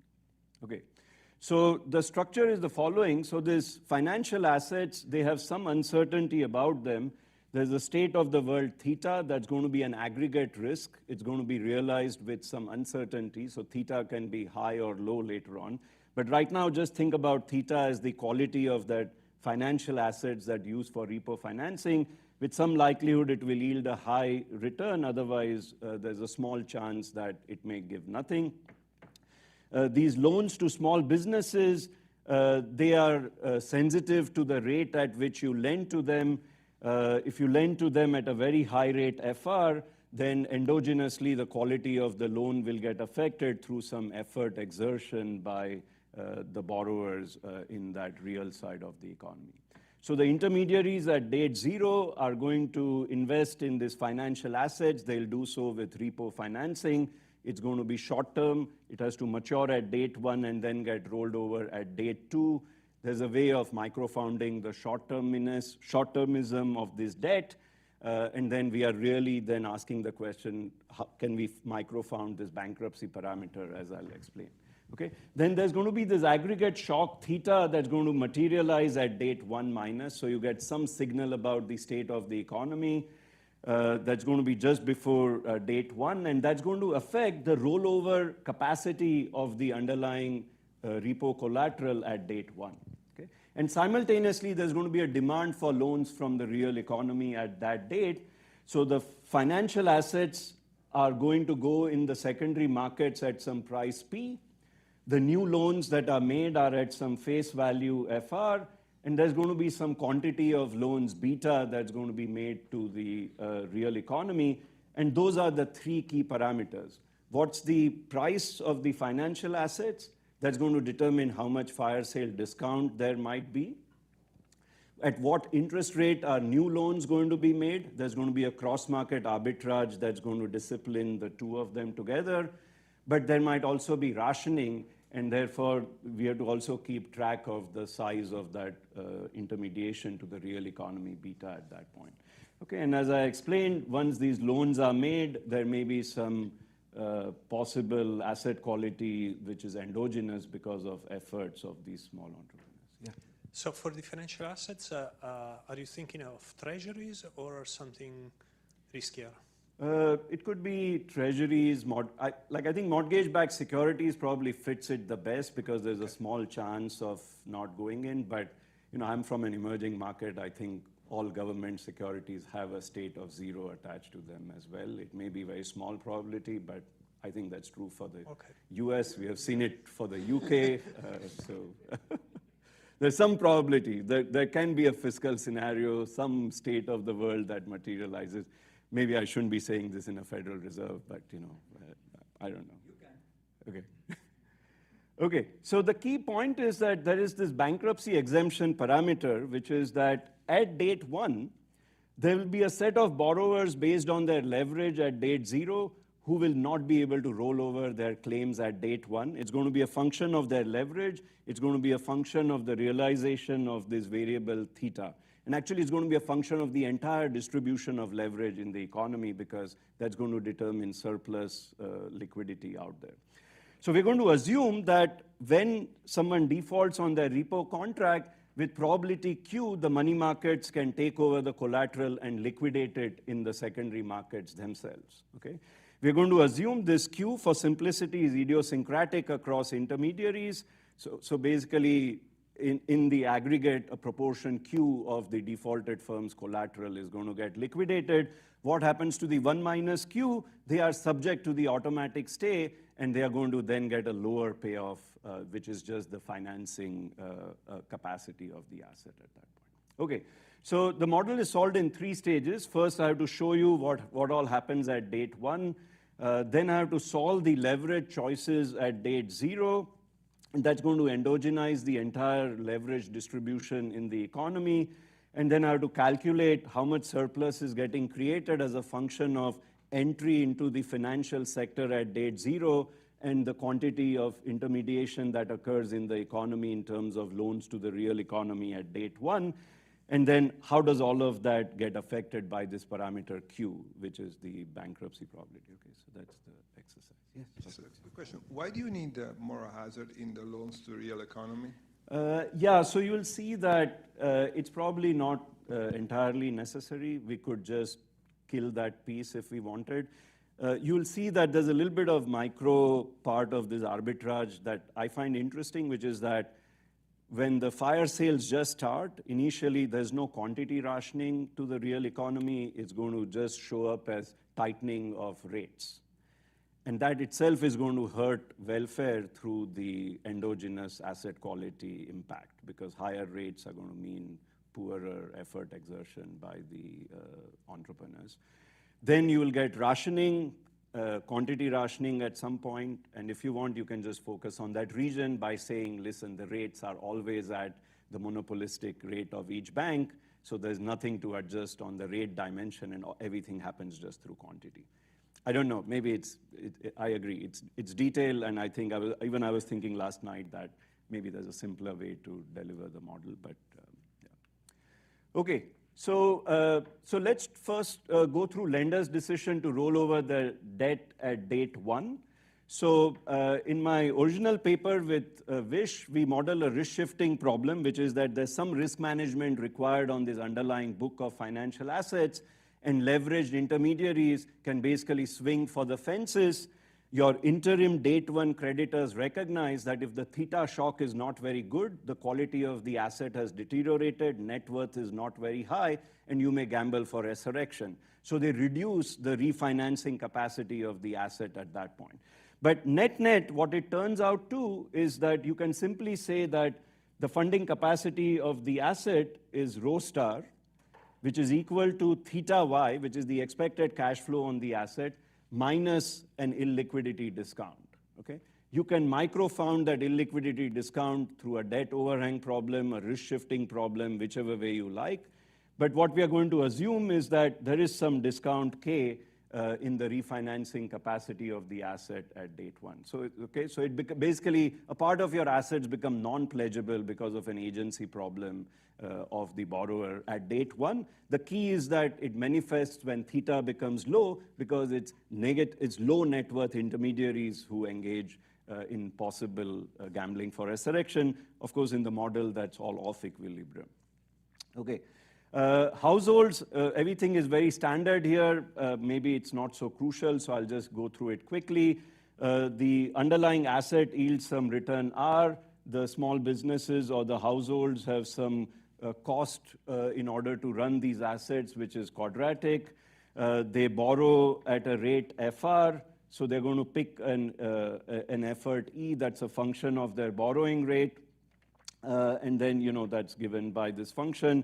And then there's this endogenous asset quality link from the tightening of financial conditions to the quality of the real assets in the economy. Okay.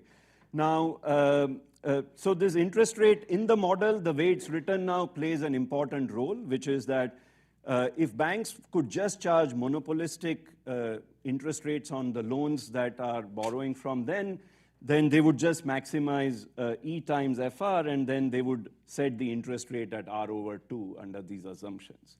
Okay? But if there's a competition in the lending market, actually the EFR, which is the expected value of the repayment on the loan times the loan amount, the loan repayment amount, that has to be 1 to meet the individual rationality of the lenders. Okay, and so the competitive interest rate FR is going to be lower, of course, than the monopolistic interest rate. But as funding conditions tighten, you're going to traverse this path from the competitive rate to the monopolistic rate, okay? Because effectively, if there's an aggregate liquidity constraint, everyone effectively gets a right to basically pass on their costs into the lending markets at that point, okay? Okay. Now, let's look at the liquidation decision of constrained firms. So I'm going to denote the face value of repayment in the capital structure at date 0 of an intermediary as rho.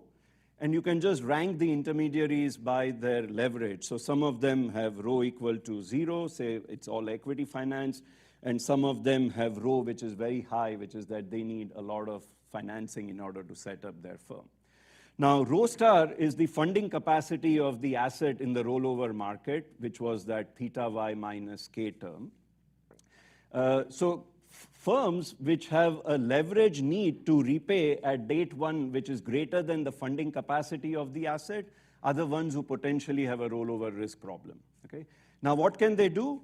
They can file for bankruptcy if they want, but before doing so, they would like to potentially just scale down. They'll deleverage because there's a secondary market for the underlying collateral, so they can sell the assets in the market at some price P. Typically, the price P will always be greater than the amount of funding capacity rho star because anyone can take the asset and raise rho star in the market. Okay, and so rho star is a cap on the secondary, is a floor on the secondary price of the asset. Okay, so there's a set of intermediaries with a leverage greater than rho star up to some upper bound rho upper bar who will be engaging in deleveraging. They will be scaling down their balance sheets because the funding capacity of the asset has gone down. They'll sell some assets at a price which is above the funding capacity so that they can operate at a lower scale in the market at that point. But intermediaries who have a leverage which is so high that even by selling all your assets in the market, you can't raise enough new financing between asset sales and new funding to pay off your old leverage, they will be bankrupt. And then with probability Q, all their assets will be sold by the money market funds who take over the assets because they are allowed to do so. Okay? So there's a supply for sales of assets in the secondary market, which is a function, which is the integral of all the leveraged intermediaries from rho star, the funding capacity of the asset up to some upper bar, and of defaulted intermediaries, a proportion Q of which will get sold in the market.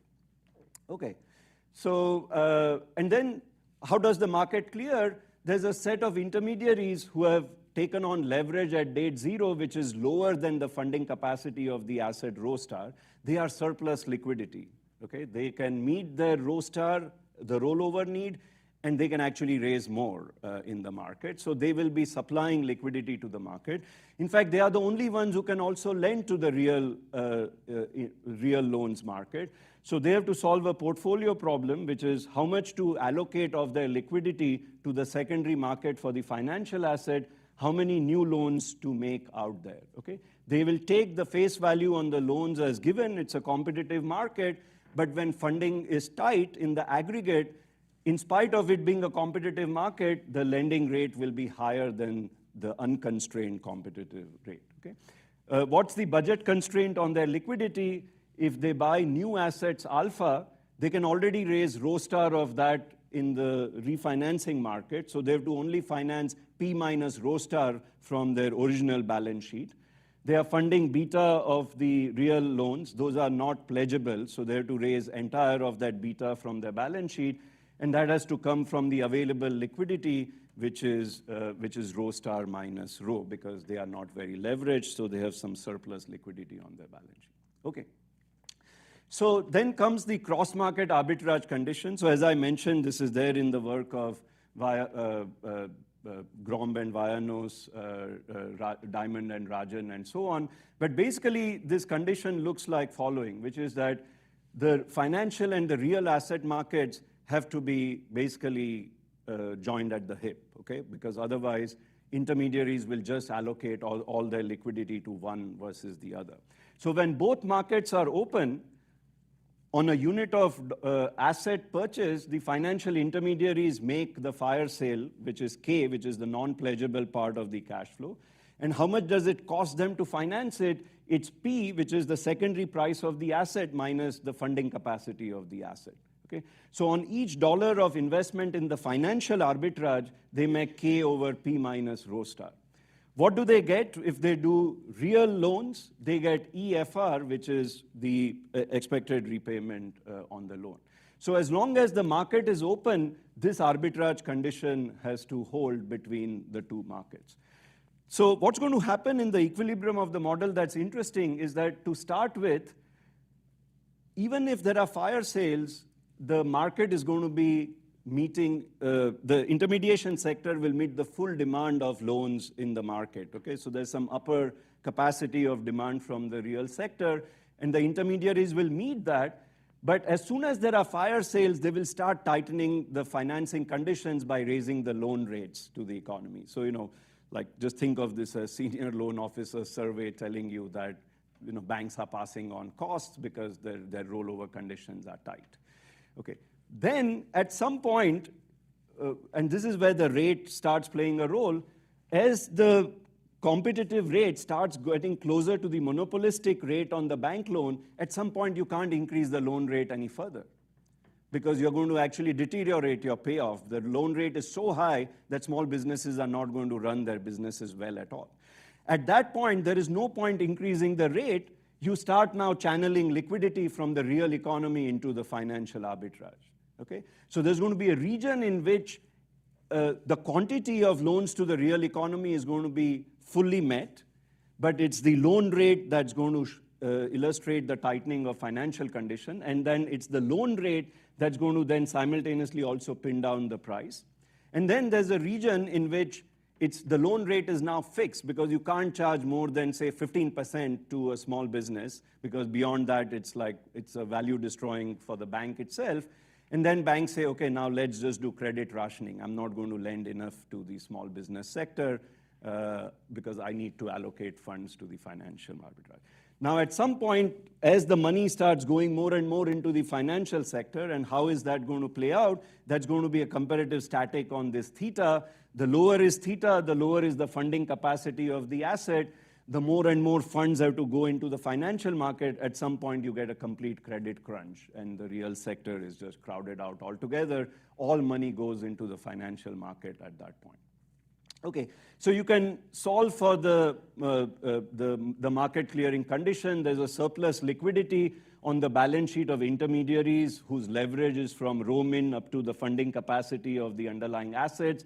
There's a demand for financial arbitrage. There's a demand for, let's call it, real arbitrage.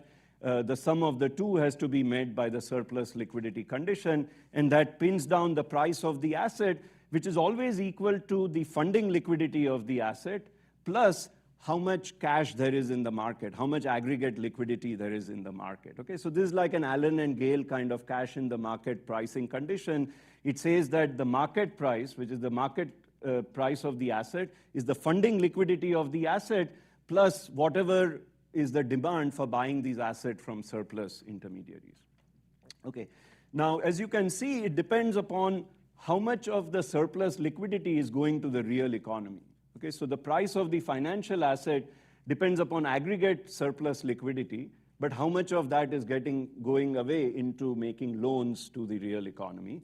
So if this is full, so you satiate the real market for loans, that pins down the price, and then that price pins down the loan rate. Okay? Conversely, if you go back, if you are in the region where you have hit the highest rate that you can charge on the real sector loans, then this cross-market arbitrage condition is going to pin down the price. And then now you go to the market clearing condition, you have the price which has to equal the loan rate, which is the highest loan rate you can charge, and that's then going to pin down the quantity of loans that can be made to the real economy. Okay, so this is the way you first get higher interest rates and endogenous asset quality reduction, and then you get a constant fire sale discount in prices, but that implies that basically the flow of money has to go from the real economy to the financial economy. Okay, so you know, you can sort of formally characterize all this. There's a fair pricing region when the theta shock is not so bad. If it's an intermediate theta shock, you end up in first where the loan rates are changed, then the quantities decline, and then there's a complete credit crunch or a big recession out there in the economy. Now, just the way theta moves these things around, the bankruptcy exemption parameter Q is also going to actually cause a movement of the economy across these regions. Okay, so the intuition is that the more you provide Q, which is the bankruptcy right to the creditors, the more you are likely to be in these stressed regions. Okay, so then now we need to solve the structure back at date 0. So now we introduce aggregate risk, which is that this theta, which is the quality of the underlying asset, can be high or low. We assume that when the quality of the assets is high, there are no frictions for simplicity, no rollover friction in the repo market, no moral hazard on the small businesses. However, with some likelihood 1 minus R, you can be in a low or an adverse state of the world, and now there is a discount K in the financial repo rollover market. Now the key point is that, let's say that the initial potential intermediaries have shortfalls which are distributed over some support S min to S max. Okay? Now what is the maximum shortfall that can be financed? That's a function of what price can creditors receive against their assets in bankruptcy. So the highest payoff in the high state is theta h YH that can be promised. So you can promise YH and get this as a repayment. In the states, in the stress scenario of the world, there's going to be fire sales, and there's a price P bar that the money markets will expect from this, which is going to be a function of Q, because the probability Q, they can liquidate the collateral, otherwise they can't. So that pins down what is the highest shortfall that can be funded in the economy, and implicitly it says that the money market funds are deciding how leveraged an entity can be allowed to enter into the financial sector at date 0. So as you vary Q, as you vary this aggregate risk, you are actually rationing entry into the financial sector at date 0 by chopping off the leverage at a cutoff S hat. Okay? Now, why is this important? Because the traditional partial equilibrium logic is that if you increase Q, you will increase P bar, and that way you will allow greater entry into the economy by funding more shortfalls. Now, the way we have modeled these shortfalls, because of this diminishing returns to scale via larger and larger investments, this is going to imply also higher leverage. That is then in turn going to affect the price P bar that you can get in the first place.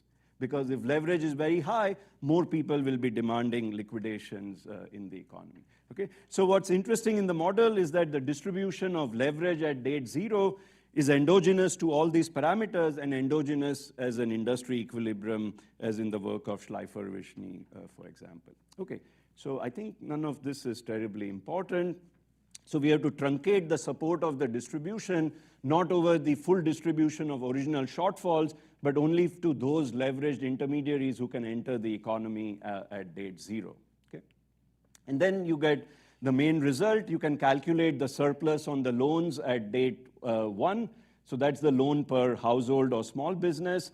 At date 1, in the high state, you fund the economy fully and generate capital R without any asset deterioration. But with probability 1 minus R, there might be rationing. There might be an endogenous asset quality impact on the small business loans, and all that has to be calculated. At date 0, you are funding all these intermediaries from S-min to an upper bound S hat of shortfalls, and they are generating theta y minus S. The sum of these is the overall welfare, and you can calculate the outcome. Okay, so let me just illustrate first state the proposition. So what we can show is that if the funding illiquidity of the asset K is not very large, then there is already very high leverage in the economy. So a property of treasuries and mortgage-backed securities is that these bad states are not expected a priori with very high likelihood. So there's already a lot of leverage in the economy against these assets. Then the result is that you never want to choose a Q that puts you beyond the fair pricing region. Okay? You want to choose a creditor right for repo financiers with knowledge of all the other parameters that never moves you into the fire sale region at all. And that's because the result is the following, which is that you have this region in which first the rates rise, here the quantities get constrained, here the market shuts down entirely. This happens as you increase the safe harbor provisions to become stronger and stronger. And you can see that there's already a lot of leverage in the economy at date 0, which is plotted on the top. There's a small increase in the leverage in the rationing region, but that's more than offset by these liquidations, because that small entry of players that is happening at date 0 is actually the highest leverage intermediary of the economy. So they're going to contribute tremendously at date 1 to this fire sale pressure, and as a result of that, this distributive externality over here completely offsets the partial equilibrium style intuition that you're going to get more entry out there. You can reverse this result, but to do that, you need to assume the asset is so illiquid that there is almost no leverage against this asset at date 0. Okay, so it's almost like the asset is so financially constrained that you would like to give a safe harbor. But we think that's not the policy problem at all. We are talking about safe harbors against treasuries, mortgage-backed securities, et cetera, which are very, very high liquid collateral to start with. Okay? So the main result is that as the magnitude of the economic shock, let's say theta L becomes high, the aggregate shock, or the collateral becomes very illiquid in that state of the world only, then you want to choose a bankruptcy parameter which is exactly at the boundary of the fair pricing and the fire sale region. And in general, that means you don't want to give a complete safe harbor to the repo markets. Okay, I think I'm sort of out of time. Just one last result, if I could just mention. So you can then ask the question, oh, why go about things in this complex way? Why don't you set a capital requirement? Why don't you restrict leverage at date 0 the way all these fire sale externalities model work? So it turns out that because the optimal choice of, so this might be of theoretical interest, but I think there's some intuition that is useful here, which is that it says if you don't give too much creditor rights to immediacy, so suspend their conversion to immediacy with some likelihood, then you are always at the boundary of the fair pricing and the fire sale region. But once you are at that boundary, no fire sales take place anyways. There's no need to restrict leverage anymore. Okay, so it says that if you design your creditor contract in the right way, you actually don't need to use any capital constraints in this economy at all, because there are no fire sales in equilibrium in that case. Okay, so let me conclude. The paper's main contribution is to highlight that bankruptcy exemption of repo contracts can have these exposed distributive externalities which are very, very large. And in the model, it operates through two channels. One is, of course, there is this cross-market arbitrage, but it's also operating through this important assumption that there is the marginal entry into the financial sector is of the higher leveraged type. And that itself then contributes to the distributive externality being very large. So there is an impact on entry in the model along the standard intuition, but it's exactly of the wrong type. It's of the highest leverage type, and that's going to actually make the distributive externality very, very large. One final point, we have not looked at anything about lender of last resort, et cetera, in this model at all. My intuition is that what that's going to do is that it's going to create even more entry of leveraged intermediaries into the economy, and perhaps the result will still hold that the more you are likely to do lender of last resort, actually the stronger you need the automatic stay on all these claims, because you really then need to fight the leverage ex ante. Okay, thank you. Thank you. The discussant is Eduardo Davila.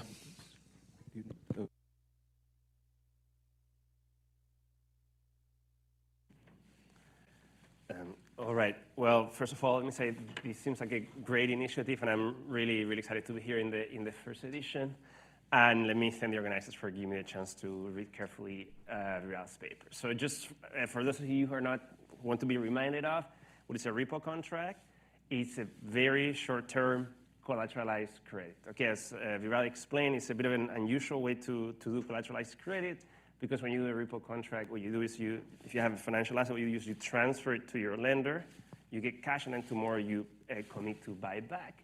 But for all economic, practical purposes, this is just collateralized credit. Okay, so if you find that confusing, just think of you're taking some credit that is secure by an asset. Okay, and this form of security is what's typically called this safe harbor provision, or here it's going to be called a bankruptcy exemption. I'll come back to this in a second, which means that your assets have no automatic stay. So if you go bankrupt, your creditors cannot seize those assets. It's only going to be this lender who gives you a secure credit who can take it. Okay, and in this case, typically what's going to happen is the lender is going to seize and sell. Again, I'll also come back to this collateral in the open market. So the question in this paper is, should repo have a safe harbor provision? Does it make sense? And in a sense, it's a quantitative question. It's how large this safe harbor provision could be. And the trade-off, as Viral explained to you, goes as follows. If you have a larger safe harbor provision, or if the lender can sort of recover more, there's going to be more liquidity ex ante, in the sense that there's going to be more funding available through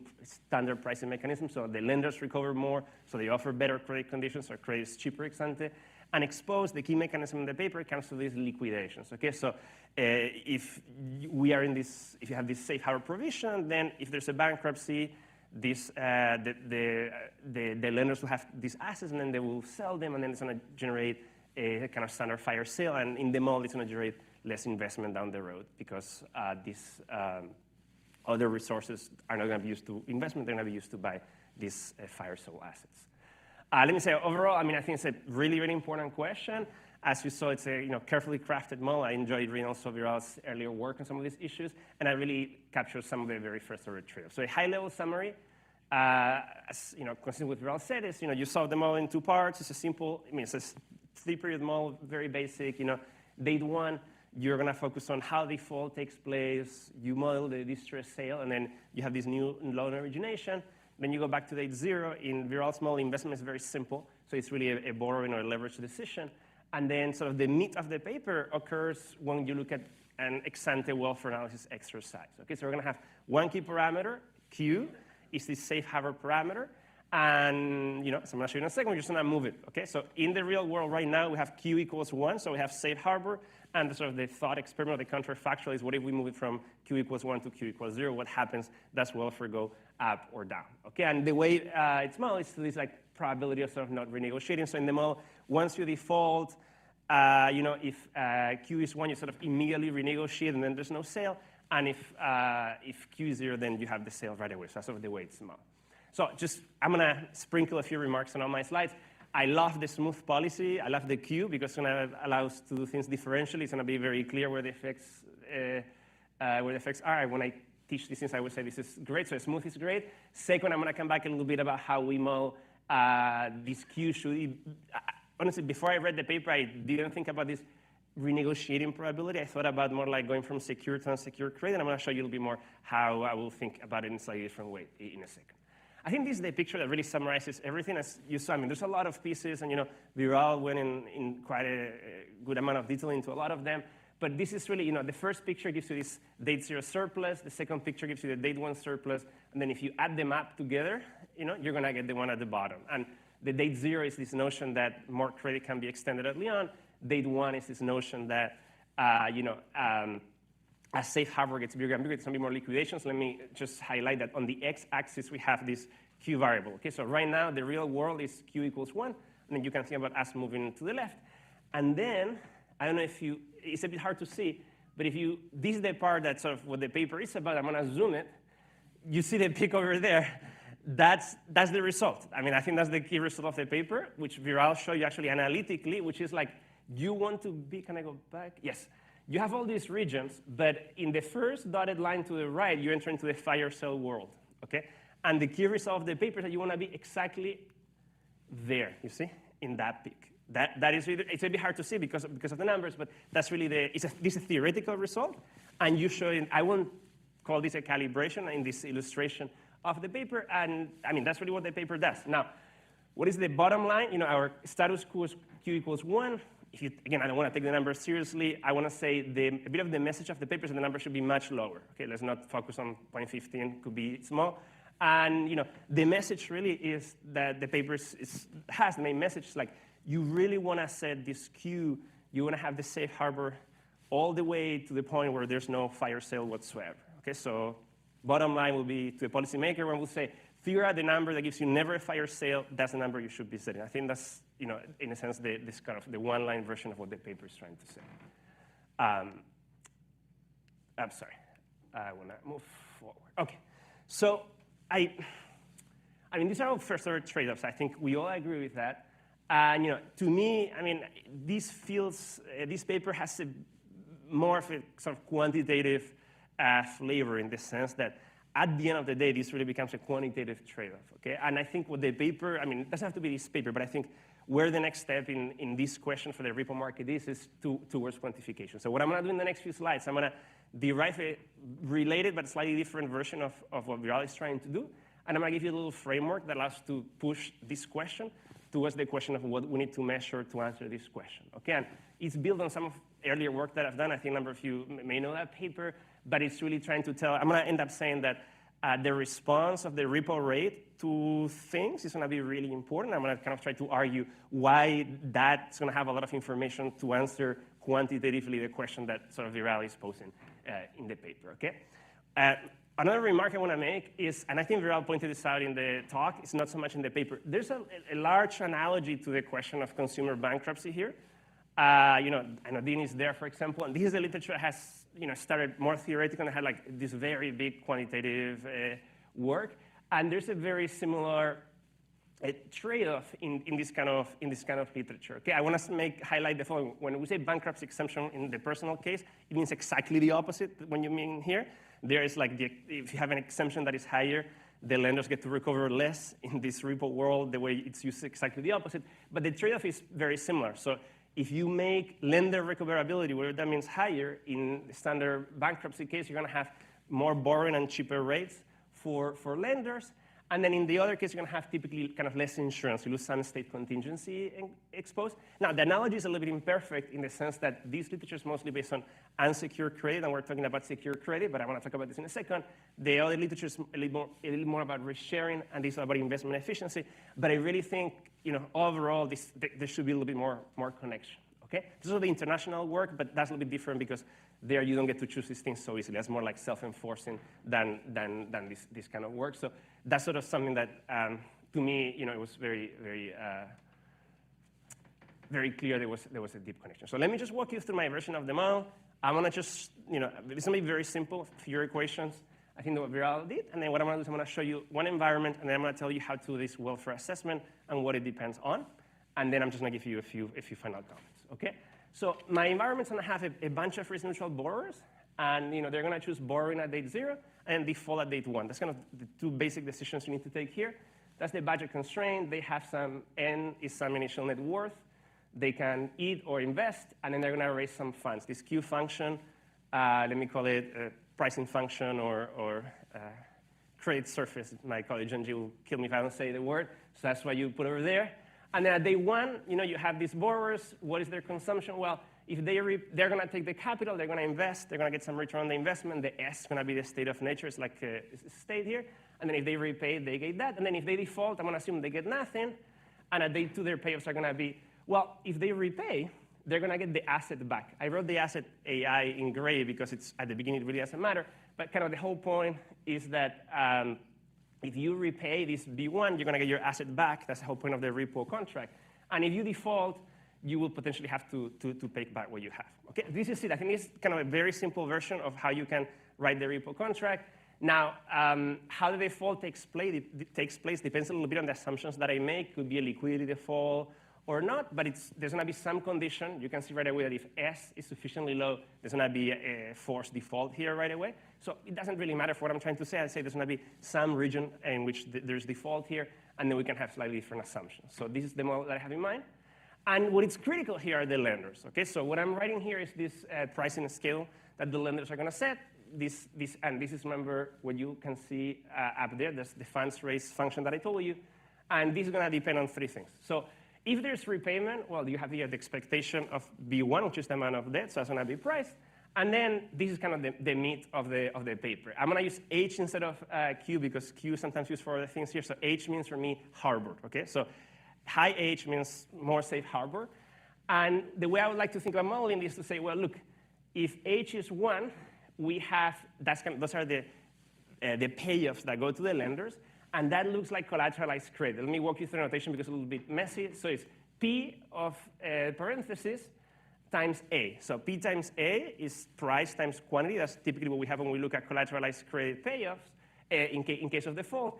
And the price will depend on the sum of the assets over all the people who are defaulting. That's what I'm trying to say. The fire sale is there. So if there are many people who are defaulting, these A assets will be dumped, and there's going to be a price that depends on that. So the payoff when in the secure default piece is going to depend on all of that. And then if you have, if you are kind of in the version in which you don't have the secure version or the safe harbor, then you're going to get an unsecured default payoff. Okay, so the way I see the world about the way I would model this, the parameters, sort of, I would say, with some probability, the asset has a secure payoff for the lender, so with some probability, it has to have an unsecured payoff, or you can think about a fraction of the asset has secure and a fraction of the asset has unsecured payoff. And Viral's experiment of moving this Q is my experiment of moving H here, and what I'm going to do in my last slide or two is to just show you how the welfare looks like when I do that.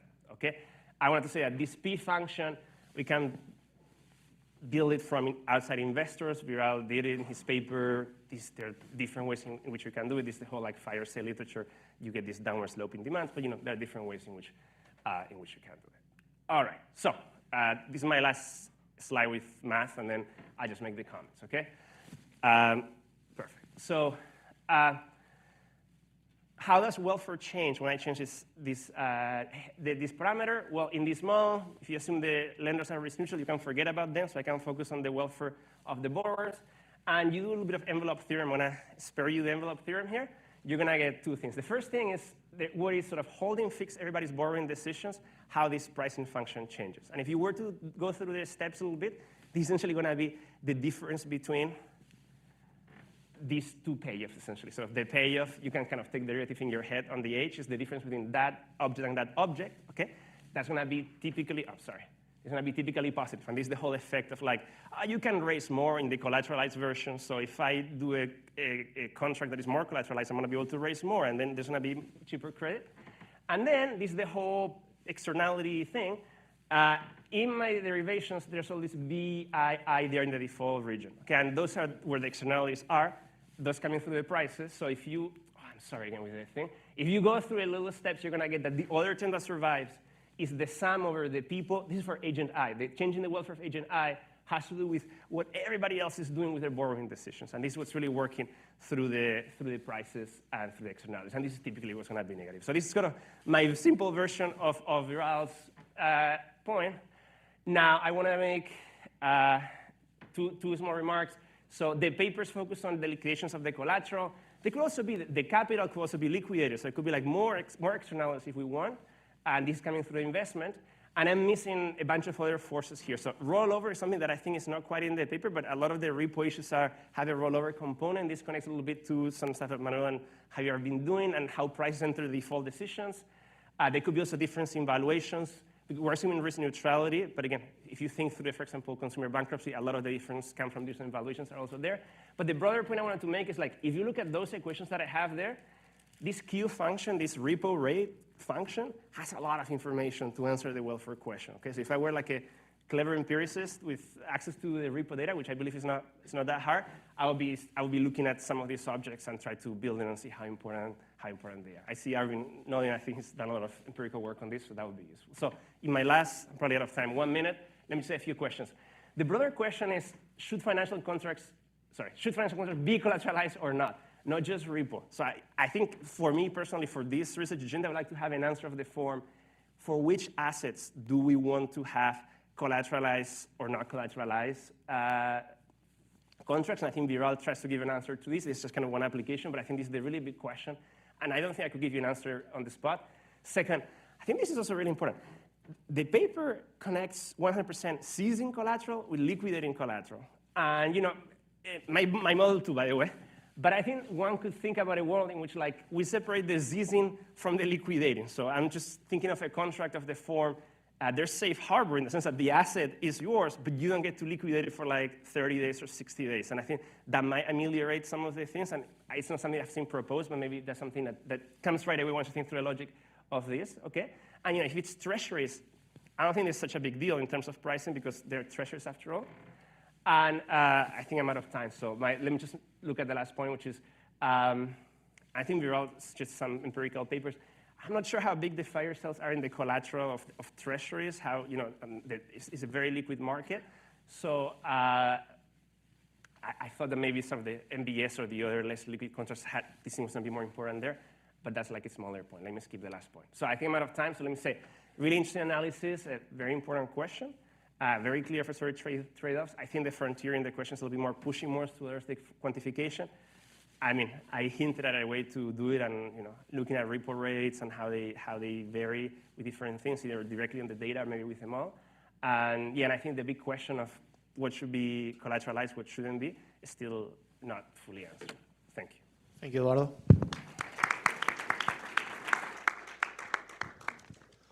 So, Arvin.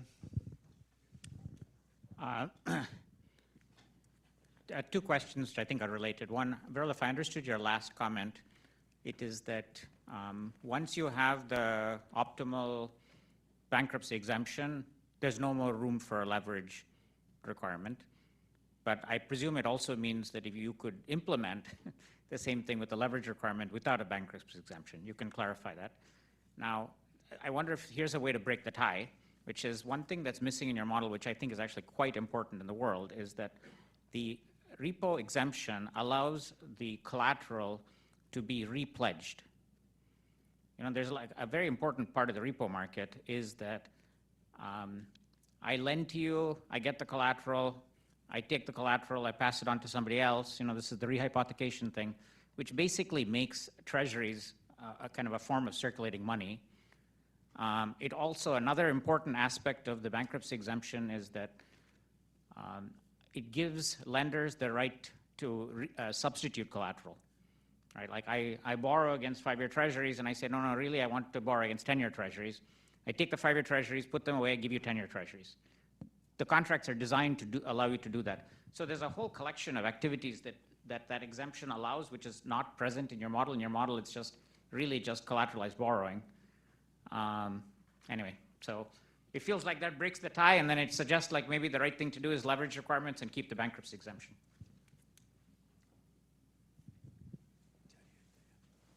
Sorry.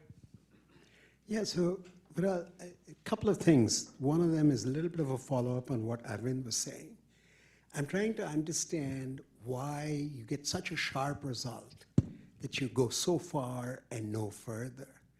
And one possibility is the kinds of considerations that Arvind was raising. Second is, does it have something to do with the timing of the realization of the uncertainty? You chose a very clever kind of timing there where you see the uncertainty at the beginning. You know what I mean? And then after that, you write down your contract. You changed it so that you wrote your contract and then you got the realization of the uncertainty. Even if you could condition on it, it means that the size of the fire sale externality is different. There's a second, which in the spirit of Arvind's question about broadening this, one thing that's always puzzled me about bankruptcy procedures is it's not obvious looking for it from the outside why, other than the pecuniary externalities you brought up, why you would want the government at all to regulate the bankruptcy procedures. Why can't I incorporate that in my financial contract? Or an alternative, why don't we give people different alternatives, much richer than Chapter 7 or Chapter 11, much richer alternatives. You can adopt a form of financial contract where you violate it, you go to debtor's prison. On the other hand, something else where, yeah, I don't repay, and that's okay, it's forgiven. Why don't we see more choice? Most of our models would say that you should see more choice. So that's speculative. Maybe we talk about it at beers, but it's something that has always troubled me. Yeah. Okay, so a quick question. So I guess, you know, this idea of what happens in default. So the one benefit of having these very clear safe harbor is that they can just, you know, take care of it. But I think the more and more we move away from that clarity, you know, in our models we could say, well, maybe, you know, they don't get anything. I'm thinking about, you know, bankruptcy more generally. But in practice, it doesn't happen. So in the case of sovereign debt markets, defaults is like, you know, the prime example of a lack of clarity of what happens after a default. And what ends up happening there, of course, is these extensive renegotiations, bargaining, and so forth, that is just creates a lot of deadweight costs. So, you know, I just want to, it's a note on moving away from very clear effects from bankruptcy. Okay, one final question, and then Viral, you have 1 minute to answer everything. I think Doug. Can you hear me? Yeah. The role of sort of short-term debt is sort of hidden in this model. I mean, it is one period and things like that, but there's a notion that if you think about the money market funds, that's a way of creating, repos are a way of creating short-term debt that can be held by households. And if you took away, the way regulation works, if you took away the automatic stay, that would completely shut that down, right? Because you wouldn't be able to take the repo because you couldn't take the, presumably you wouldn't be able to.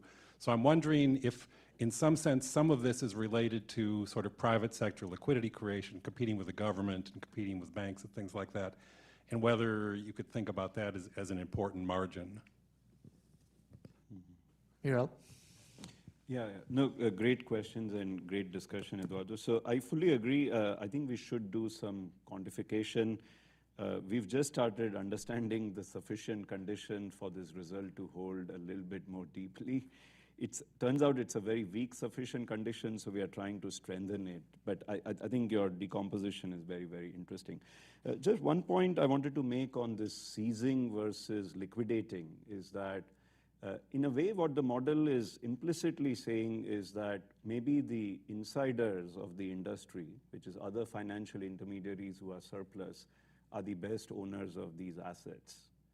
And if you allowed these folks to not liquidate it, but seize it, and maybe then there is some friction in them going to like sell it to these folks, then, you know, there could be a misallocation inefficiency there, which is that maybe money market funds don't have great expertise as broker-dealers do in managing the collateral, or maybe they don't have alternative uses for it, and then that could be an effect. Yeah, so I don't have a sort of exact sort of proof right now to in response to Arvind's question, but I think the intuition of the model is that Q, which works in a very state-contingent way, in taking away the creditor right when the fire sale matters the most, is a more powerful way to actually limit leverage than restricting ex-ante leverage itself.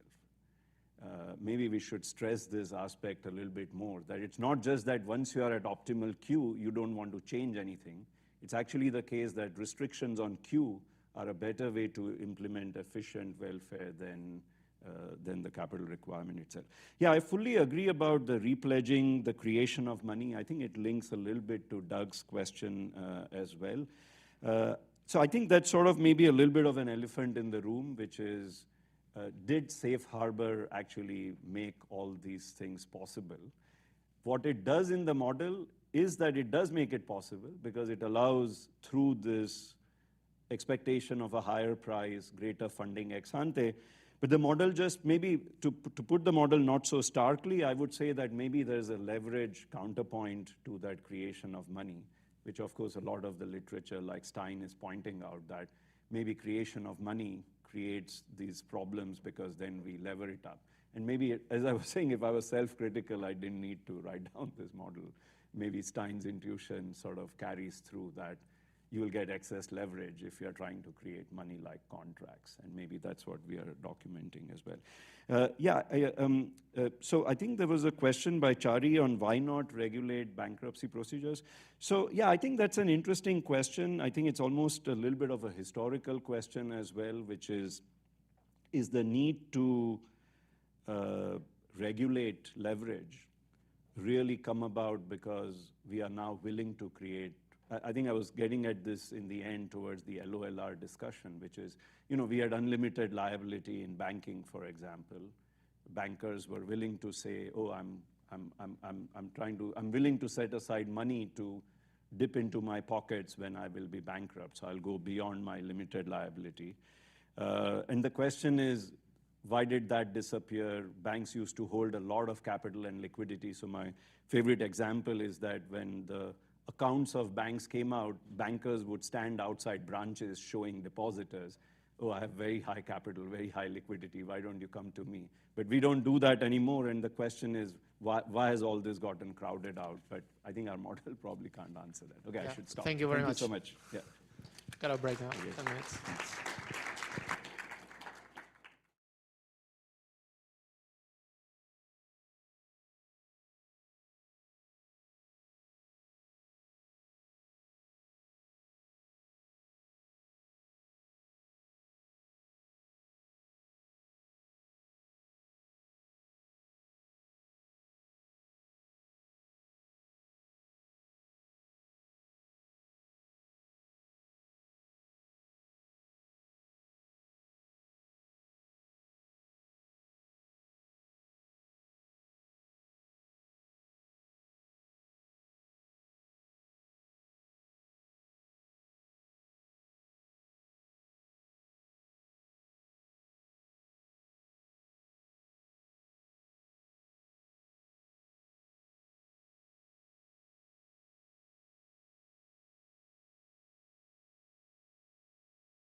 All right, so we're gonna have a third paper. It's gonna be on interbank trade, why it's good, and how to get it. The presenter is Francesca Carapella. Let's wait 1 minute, Manuel.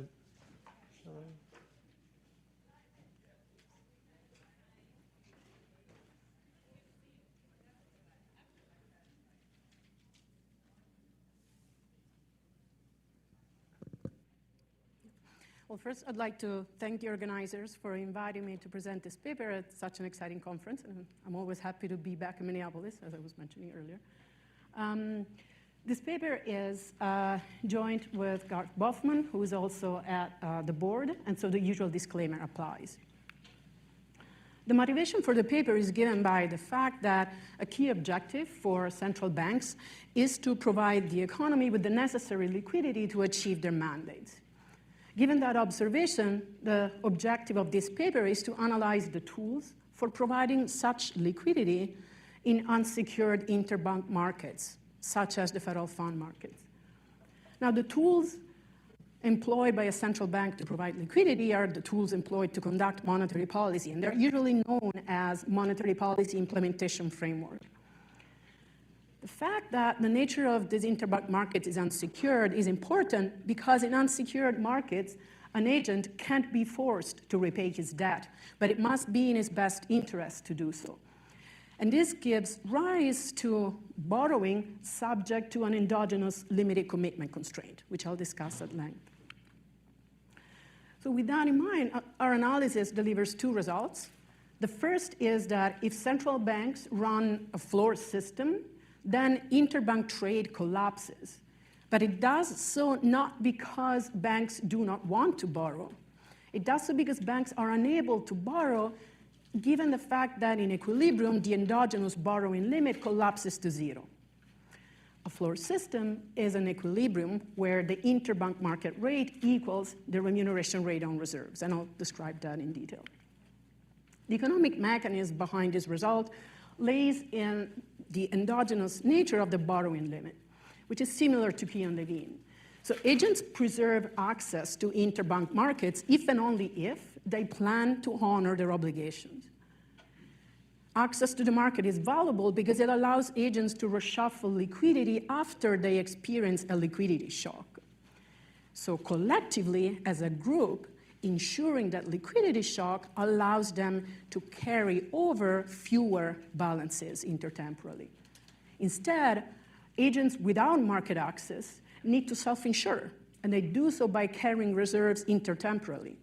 But that is costly in our economy due to inflation because we are away from the Friedman rule. So despite banks are awash with reserves in equilibrium, interbank trade is beneficial because it avoids that inflation tax, given that we're away from the Friedman rule. Moreover, when banks are awash with reserves, they actively trade in the market, the interbank market, less frequently. But the unsecured nature of interbank market implies that a borrower today is trustworthy if he needs to borrow again in the future, because that's when he's going to value having a good reputation for having repaid, if he's going to need access to interbank trade in the future. Therefore, when banks are awash with reserves, the borrowing limit collapses to zero, even if there is positive demand for loans. Then our second result is a proposal for an alternative framework to implement monetary policy, which we label a voluntary reserve target framework, or VRT, that preserves interbank trade because it introduces a motive to borrow and lend independent of aggregate liquidity, that is, independently of aggregate reserves in the economy. Because it preserves interbank trade, it relaxes borrowing constraints and it improves welfare. But importantly, it does so not by relying on swapping assets with different liquidity properties, such as reserves and treasuries. It does so just because of how the central bank injects a certain amount of reserves in the economy. It's about the rules that the central bank follows to inject liquidity. So it is about the mechanism adopted to implement monetary policy that matters for welfare. And it is an integral part of monetary policy making, as well as choosing an interest rate or an inflation rate. A BRT is a framework where banks choose a target for reserves holdings, and obviously I'll describe that in detail. So we take seriously a feature of interbank market in the US and elsewhere, that is they're unsecured. And with that, our results and economic mechanism are consistent with empirical evidence in several countries. In the US, where the federal funds activity collapsed right after the great financial crisis, it was characterized by virtually no bank-to-bank trade, but by what is known as arbitrage trade. And it's been characterized by reluctance to lend excess reserves that has amplified some stress events, such as the September 2019 event, where the repo rate spiked and the federal funds rate spiked. But also in the euro area, quarterly turnover in unsecured interbank markets dramatically dropped in 2008 and for the last 15 years. But interestingly, it shifted to the secured segment of the interbank market. That is important because it shows that these banks were not awash with reserves and without the need to borrow. They needed to borrow at the point that they chose to move to the more costly segment of the interbank trade, where they have to secure their loans. Finally, the Central Bank of Norway moved away from a floor system in 2010, exactly mentioning as a rationale to do so that banks were no longer using the interbank market to diversify their liquidity risks. And that is exactly what the interbank market does in our economy, allowing this insurance of liquidity risk. The second result speaks to the importance of the implementation of monetary policies as an integral part of monetary policy making, because it affects welfare. And because of that, we should not think of monetary policy implementation as a detail left to central bankers, but we should be carefully thinking about it at the same time as we think about the choice of an inflation rate or an interest rate. So the model economy lasts forever, and time is discrete, where each period is divided into three markets. First, a settlement market, where money is issued. In a model, I will talk about money, but I would like you to think of this as central bank reserves. Also in the settlement market, loans that originated in the previous period are repaid or not repaid. Those loans of money originate in the money market, where money is borrowed and lent, subject to that endogenous limited commitment friction. And then finally, the goods market opens, where money is exchanged for consumption goods. It gives utility, but you can equally think of this goods market as an investment market, where money is exchanged for productive assets, and those productive assets generate profits in the portfolio of the bank. All markets are Varasian. The economy is populated by a measure one of buyers and a measure one of sellers. Buyers are going to buy a consumption good for sellers and get utility out of it. But I would like you to think of buyers as banks and sellers as broker-dealers. The broker-dealers are going to sell some assets to banks, and banks generate profits with those assets in their portfolios. This is the intuition that I would like you to keep in mind when I talk about buyers and sellers. There are two consumption goods, one in the settlement market, and it's denoted capital X, and it is the numeraire good, so it is used for debt settlement. And another one, denoted by little q, that is in the good market, and that is used to generate the need for money. And this little q is what I would like you to think also of as an asset that broker-dealers sell to banks to generate profits in their portfolio. That's this little q. Preferences of buyers and sellers in the settlement market are linear in the consumption of the settlement good and this utility of labor to produce that settlement good. Preferences of buyers in the goods market are represented by a standard utility function, which is mostly log, and scaled by a taste shock or liquidity shock, represented by a random variable epsilon, that's IID across time and agents, and whose realization takes place at the beginning of the money market. The seller's cost of producing that good is linear. On a timeline, within a period, we have the three markets, the settlement market, the money market, and the goods market. I'm going to start from the end and walk my way back to the beginning of the period. At the end, in the goods market, buyers purchase good X from sellers, and they enjoy utility from consuming that good scaled by their liquidity shock epsilon. Then any money that's not spent to purchase Q can be deposited overnight at the central bank. And I denote those deposits by D. Then going backwards, in the money market, that's where buyers experience their liquidity shock or taste shock epsilon. And given that shock, they will want to borrow or lend money. And these contracts in terms of money are loans, are denoted by L. And that's subject to this endogenous borrowing limit, which I'll derive in a moment. And then walking again backwards to the settlement market, that's where loans originated in the previous period are repaid or not. Overnight deposits from the previous period are remunerated by the central bank with remuneration function R, which I will describe. And agents can buy money at a price phi. So phi is how many goods X need to be exchanged for 1 unit of money. We focus on stationary equilibria where the inflation rate, denoted by gamma, is constant and exceeds the discount factor so that we are away from the Friedman rule, and in equilibrium we can have credit. Now for the endogenous borrowing limit, we assume that buyers have access to a record of all money market transactions and settlement market transactions. The money market transactions are where the loan originates, and the settlement market transactions are where that loan is either repaid or not repaid. Did you want to ask a question, Marco? Yes. I was trying to figure out, so you mentioned that money is reserves. Yeah. So if you could go back to the previous slide, please. So why doesn't money then pay in the next one? Let me get to the implementation framework. I'm going to describe that. Okay, because under the floor system, I thought the interest rate on that money would be equal to the interest rate on the Fed funds market. Yes, am I not?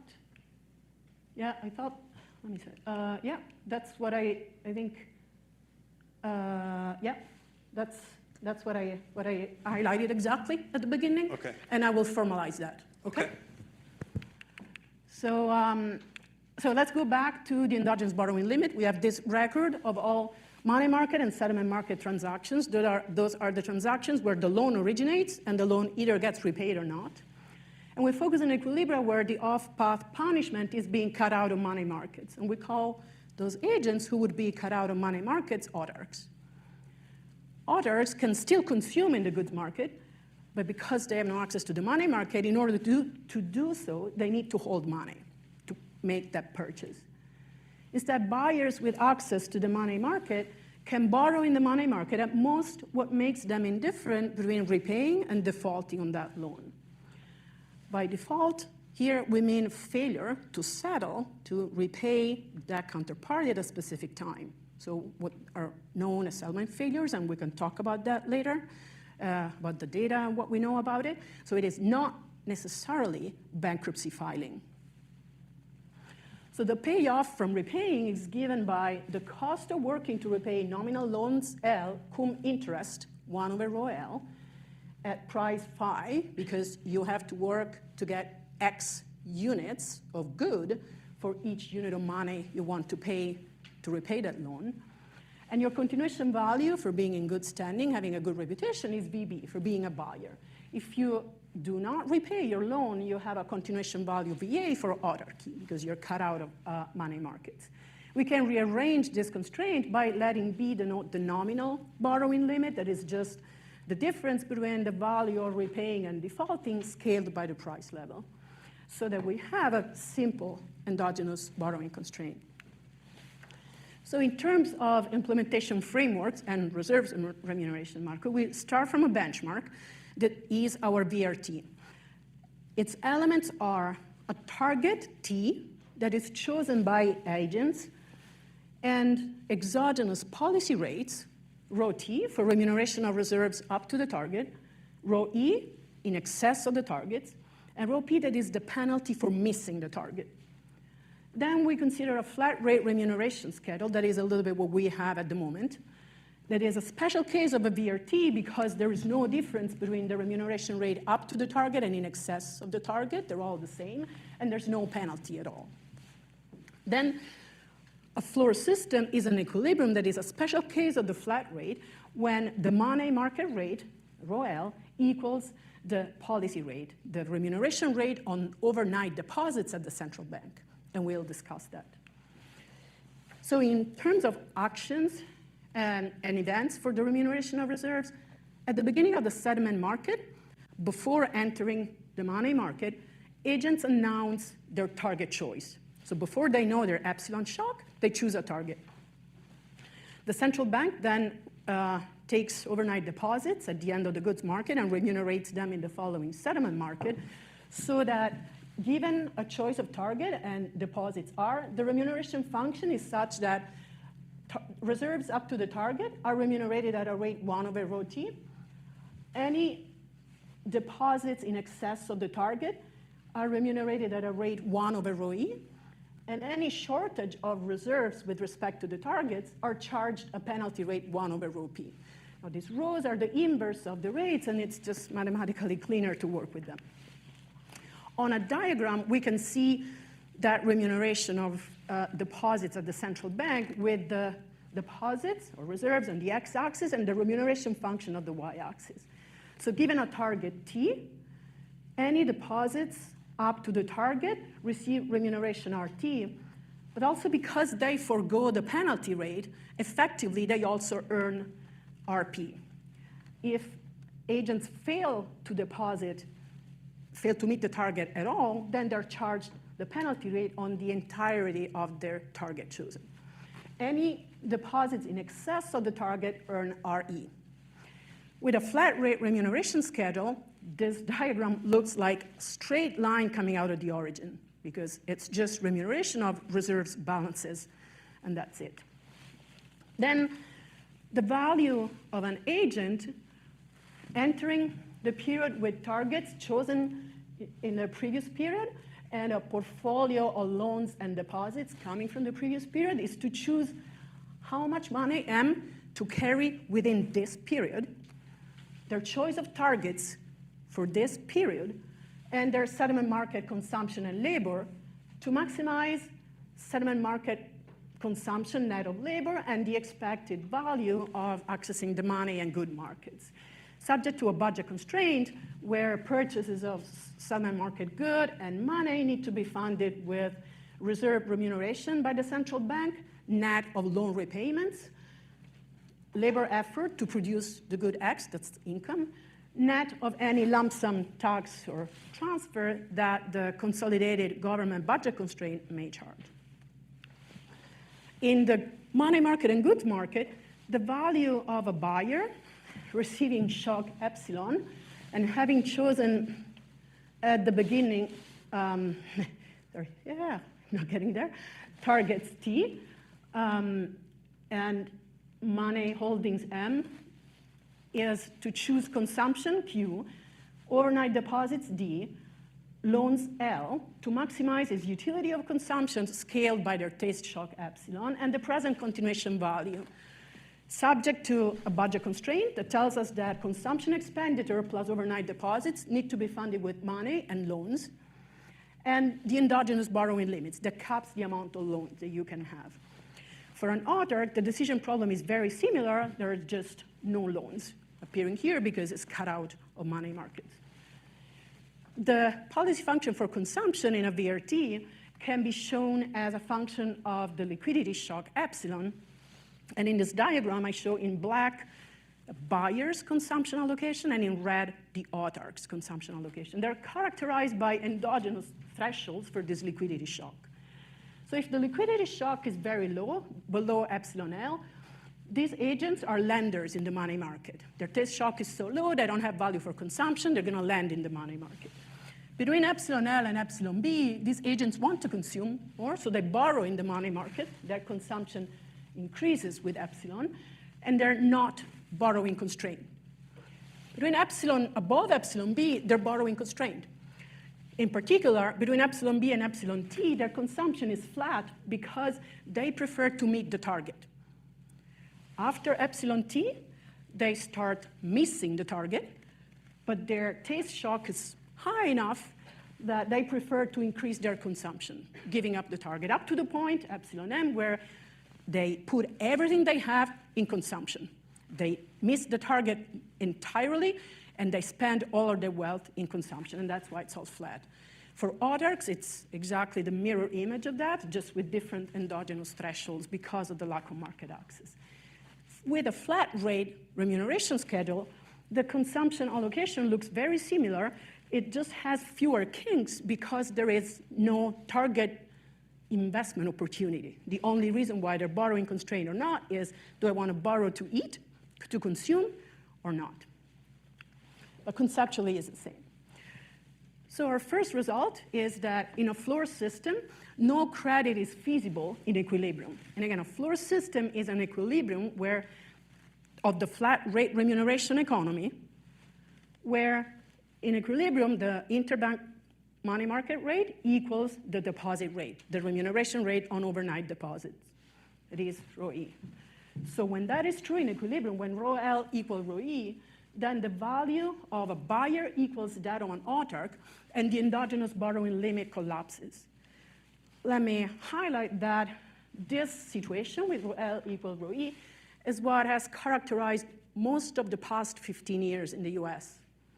In terms of primitives, that rho L is an endogenous object. In terms of primitive, a floor arises when overnight deposit remuneration at the central bank compensates at least for inflation. Again, this is also a feature that has characterized most of the last 15 years in the US. And when this inequality is strict, this equilibrium is unique. So the equilibrium with a floor system and a zero borrowing limit is unique. Now, this happens because when deposit remuneration compensates for inflation, even if we are still away from the Friedman rule, then holding money is not too bad of a portfolio choice for agents. But with large money holdings, agents rarely need to access the money market to borrow. But that's exactly that rare need to borrow that kills credit in unsecured money markets. Because with an endogenous borrowing limit, with unsecured money markets, it is exactly the need to borrow in the future that makes a borrower trustworthy today, because that's when he's going to value having a good reputation. In other words, when the deposit remuneration compensates for inflation, the payoff from defaulting, that is autarky forever, is not bad enough to incentivize current repayments. The proof comes straight from looking at the first-order conditions for money holdings for buyers and autarchs, where we see the marginal cost of holding money, that is inflation multiplied by 1 over beta, that's implicit interest rate, that equals the marginal benefit of an extra unit of money. For unconstrained buyers, that's 1 over rho L, because they're either going to lend at that rate, or by having an extra unit of money, they do not need to borrow. So they do not need to pay the 1 over rho L rate on the loan. For constrained buyers, it's the marginal utility of consumption being constrained. And with log utility, that's why you see the epsilon B showing up there, because that's when they're borrowing constrained. For autarchs, it is pretty much the same. The only differences are the endogenous thresholds, those are endogenous, and the fact that they do not have access to the money market. They only have access to the deposit remuneration at the central bank. But then you see that when rho L is equal to rho E, these equations are exactly the same. And so the endogenous variables are the same. That means that the first borrowing constrained buyer, epsilon B, who can borrow, equals the first money constrained autarch. So that means that buyers and autarchs choose money holdings so that they are constrained exactly at the same point, exactly for the same realization of epsilon. But then, when this happens, basically they have the same real value of means of payment, because the costs and benefits of money holding are the same. So what happens is that buyers' real money holdings and real borrowing capacity is the same as the real money holdings of autarchs. That is to say, they have the same purchasing power, so they consume the same allocation, and they are indifferent between having access to the money market or not and being in autarky. And that's what makes the value of a buyer equal to that of an autark. And so no lender is going to trust a borrower. And in a stationary equilibrium, the borrowing limit collapses to zero. Now, the uniqueness result that's driven by the parameter conditions that deposit remuneration strictly exceeds inflation comes from examining the equation that pins down the borrowing limit. That is a function of real money balances by M and the differential in expected utility between buyers and autarks. Now, that equation is strictly monotonic in rho L, and rho L has direct effects on real money balances and the differential on expected utility. That direct effect combined is strictly positive. But the indirect effect through the marginally borrowing constrained buyer is positive if deposit remuneration exceeds inflation. The reason why that is so comes from the elasticity of substitution between real money holdings and real borrowing. That is an increasing function of gamma rho L. That is to say, it's an increasing function of inflation and the money market rate. So the larger inflation and the lower the money market rate, the stronger is the substitution away from money and into borrowing. Because money is costly, and with a lower market rate, borrowing is not that costly. And you would like this substitution to be strong in order to have a positive demand and supply of loans. But the remuneration rate on overnight deposits by the central bank caps the market rate because it provides an outside option to lenders who can either lend on the market or deposit overnight at the central bank. So effectively, rho E caps that elasticity of substitution between borrowing and money. It's a bit like a zero lower bound problem, just at rho E. So nobody borrows, and the market rate equals the remuneration of deposits at the central bank. Now, why, 10 minutes, why endogenous borrowing limits are key for this result? And consider first frictionless markets.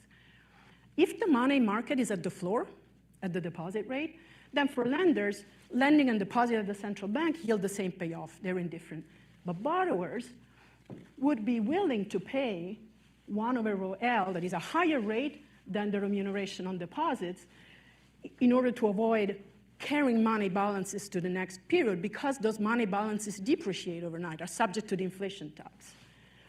Therefore, at the floor, when rho L is equal to rho E, it is necessary that borrowers do not demand loans to have that floor. But that happens only at the Friedman rule. And the same is true for exogenous borrowing limit, because borrowers always would be willing to pay a little more. They need to not demand loans for the market rate to be at the floor. Now, with endogenous borrowing limits instead, the borrowing capacity of an agent collapses when the borrower is indifferent between repaying and defaulting. Now, if he defaults, an agent carries money balances on average overnight, and that earns 1 over rho E, but it has to pay the inflation tax.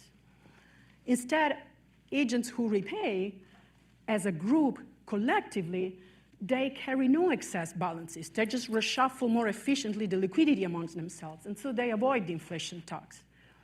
Therefore, the endogenous borrowing limit depends intrinsically on the difference between inflation and deposit remuneration. And when deposit remuneration compensates for inflation, there is no value for future market access, and that's why the borrowing limit collapses to zero. Our second result is that a VRT revives trade, and let me say that's a result that holds even away from the floor. And we derived that in a 3-type economy so that we can analytically characterize the result. I'm going to construct the equilibrium in the flat rate economy and the VRT economy so that I want to give an additional motive to borrow and lend to at least some of these agents. And these are going to be the epsilon 2 agents, the one with the middle realization of the shock. So I'm going to construct the equilibrium so that in the VRT, agents experiencing epsilon 2 want to borrow to meet the target, whereas in the flat rate remuneration, they would lend. Similarly, for autarchs experiencing the shock epsilon 2, they would want to give up consumption to meet the target, whereas they would deposit in the flat rate. So remember, the idea here is to construct this equilibrium so that there is value of accessing the market. There is value in having a good reputation. And here, the way that I'm doing that is by making it valuable for buyers to be able to borrow rather than giving up consumption to meet that investment opportunity, to meet the target. So under some sufficient conditions that guarantee that the VRT equilibrium I described exists, and other sufficient conditions that guarantee that the equilibrium I described in the flat rate economy exists, if the penalty rate is above a lower bound, then the borrowing limit in the VRT economy exceeds that in the flat rate economy.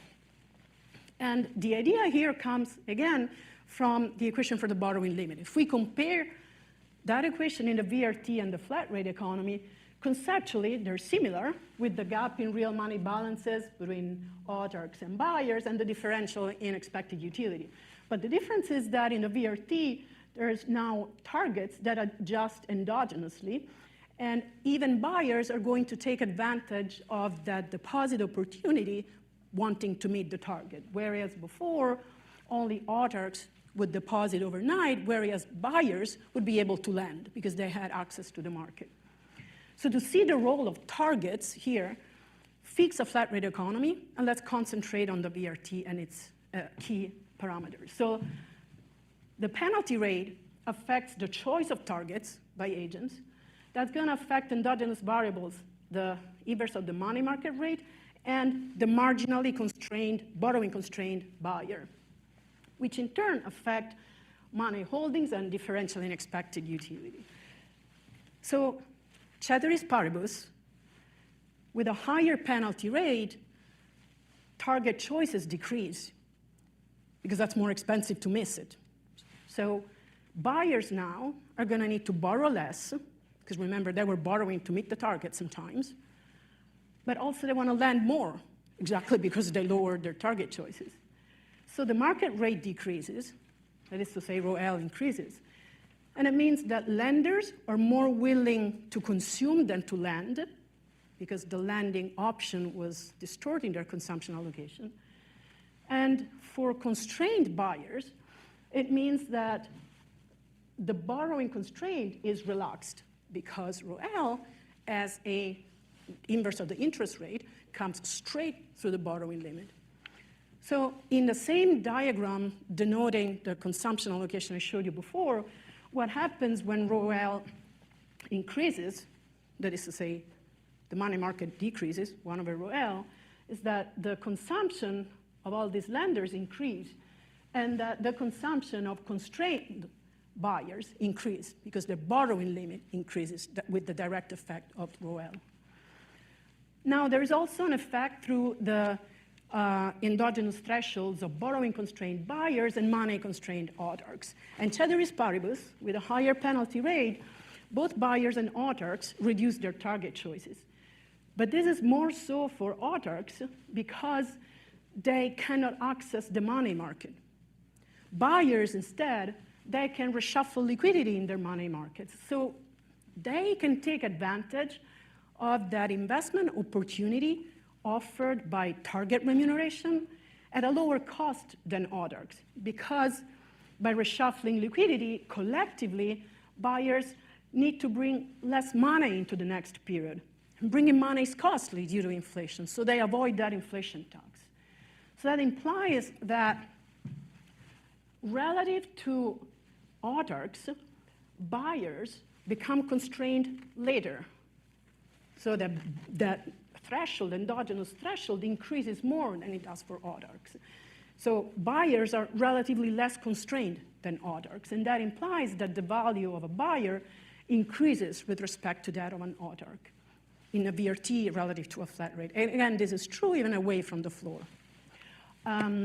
With respect to again, it looks ugly. Let me just point to what I want you to see in this picture, because that's the same pictures I've been showing you before, building up to it.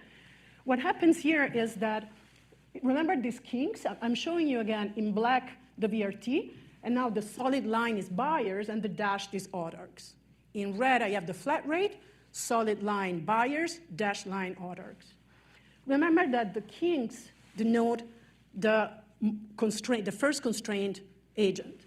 And what you can see is that for buyers, the first borrowing constraint agent now is further apart from the first money constraint odd arc with respect to the blue dots that describe that endogenous thresholds for a VRT. And that is exactly what I was suggesting, that implies that buyers are relatively less constrained, and therefore the value of a buyer increases with respect to that of an odd arc. So to conclude in this paper, we analyzed interbank trade, taking seriously a feature of those markets, that is, trade is unsecured. And we show that implementing monetary policy with a floor system kills trade because borrowing is not incentive compatible. Because remember, those epsilons go up to infinity. There is always somebody who would be willing to borrow. There's always a positive demand for loans. And then we show that a VRT framework can revive trade and improve ex-ante welfare. And that is important because it shows that implementation of monetary policy, the mechanism used by central banks to inject liquidity in the economy, is an integral part of monetary policy. And we should think carefully about that. Thank you. Thank you.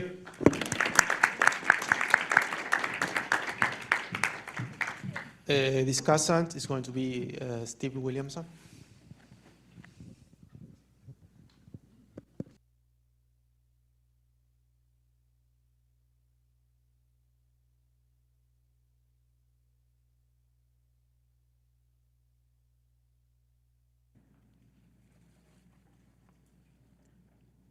This is handy. The microphone says push on it, so I didn't have to think.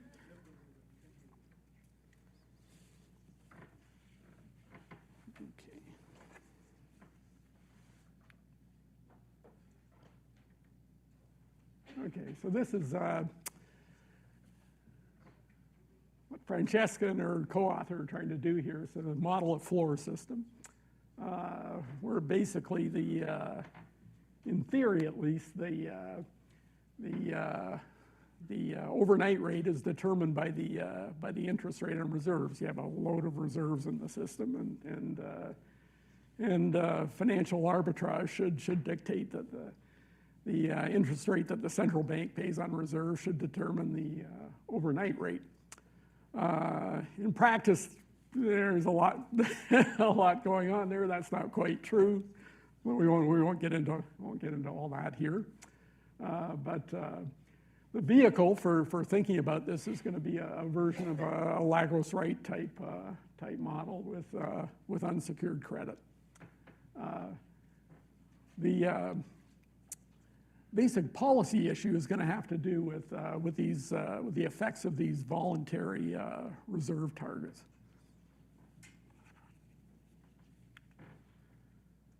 Okay, so just some background. So first of all, floor systems, still pretty common in central banks to think about this in terms of kind of a pool type model. When I was working in the Fed system, I saw this any number of times and seen it a lot since. So there's still a lot of work done, and sort of variations of that framework.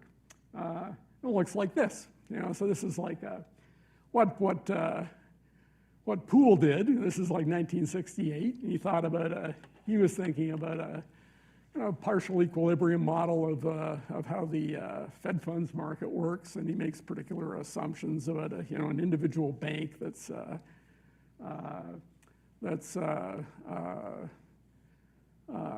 can trade, and then there's some uncertainty that gets resolved in a particular way, and what he derives is this downward sloping demand for reserves at the individual bank level. So on the vertical axis is the basically the Fed funds rate, and the horizontal axis is quantity of reserves demanded by this particular bank.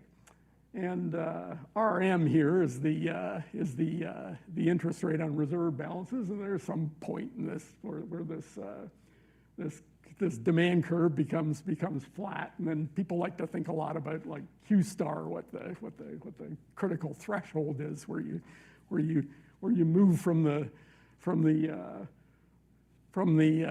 corridor system to the floor system, given the kind of the trivial thing to do here to make this kind of partial equilibrium models, to put the supply in there, which is just Fed determining sort of a vertical supply function for reserve balances. So that's kind of the way that works. And so what are the issues with the pool model? It's a whole lot that it's leaving out. It's partial equilibrium. It's a kind of static model. Really kind of two period setup. What about secured overnight credit? That's pretty important. We know that even back in the days when the Fed was intervening in a corridor system, that they didn't intervene in the Fed funds market. They intervened in the repo market, and the idea was there's some relationship between the two markets, and repo market's pretty important. We were talking about some about that earlier today. That's not in there. There's kind of not an adequate treatment, I think, of central bank intervention. So Francesca and Garth, they're improving on that. So they're looking at a general equilibrium framework. It's dynamic, and in a world where you can think about welfare consequences of policy. Great, so that's really good. Now they're leaving out the secured credit, and maybe they kind of fall short in terms of capturing the role of the central bank. I say fall short, so it's like kind of this is kind of dreaming about what you might do. So some of these things are just hard, as it is pretty hard. It's a hard paper to get through. It's hard to work out all the results. I certainly didn't check everything.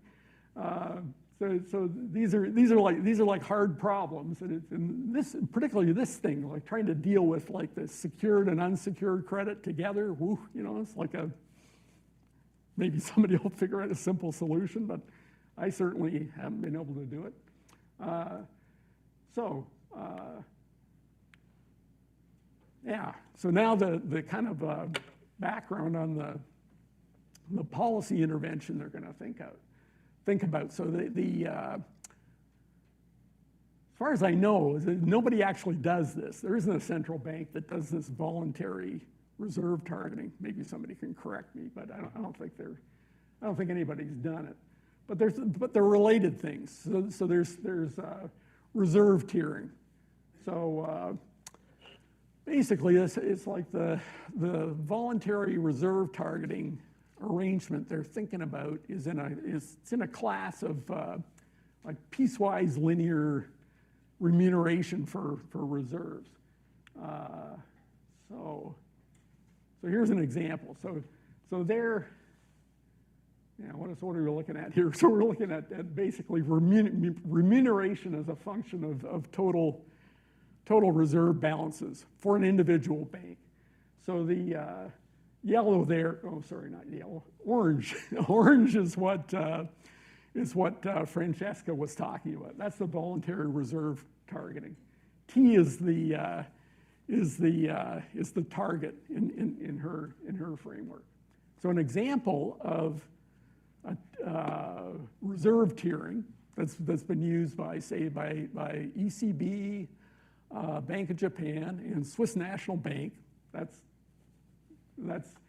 something that they started doing, like in a world with or in a regime with negative interest on central bank reserves. So the blue is like what the Swiss National Bank was doing during this period of negative interest on reserve balances. So they paid, the bank would incur zero costs up to the threshold, and then they'd start paying the, you know, paying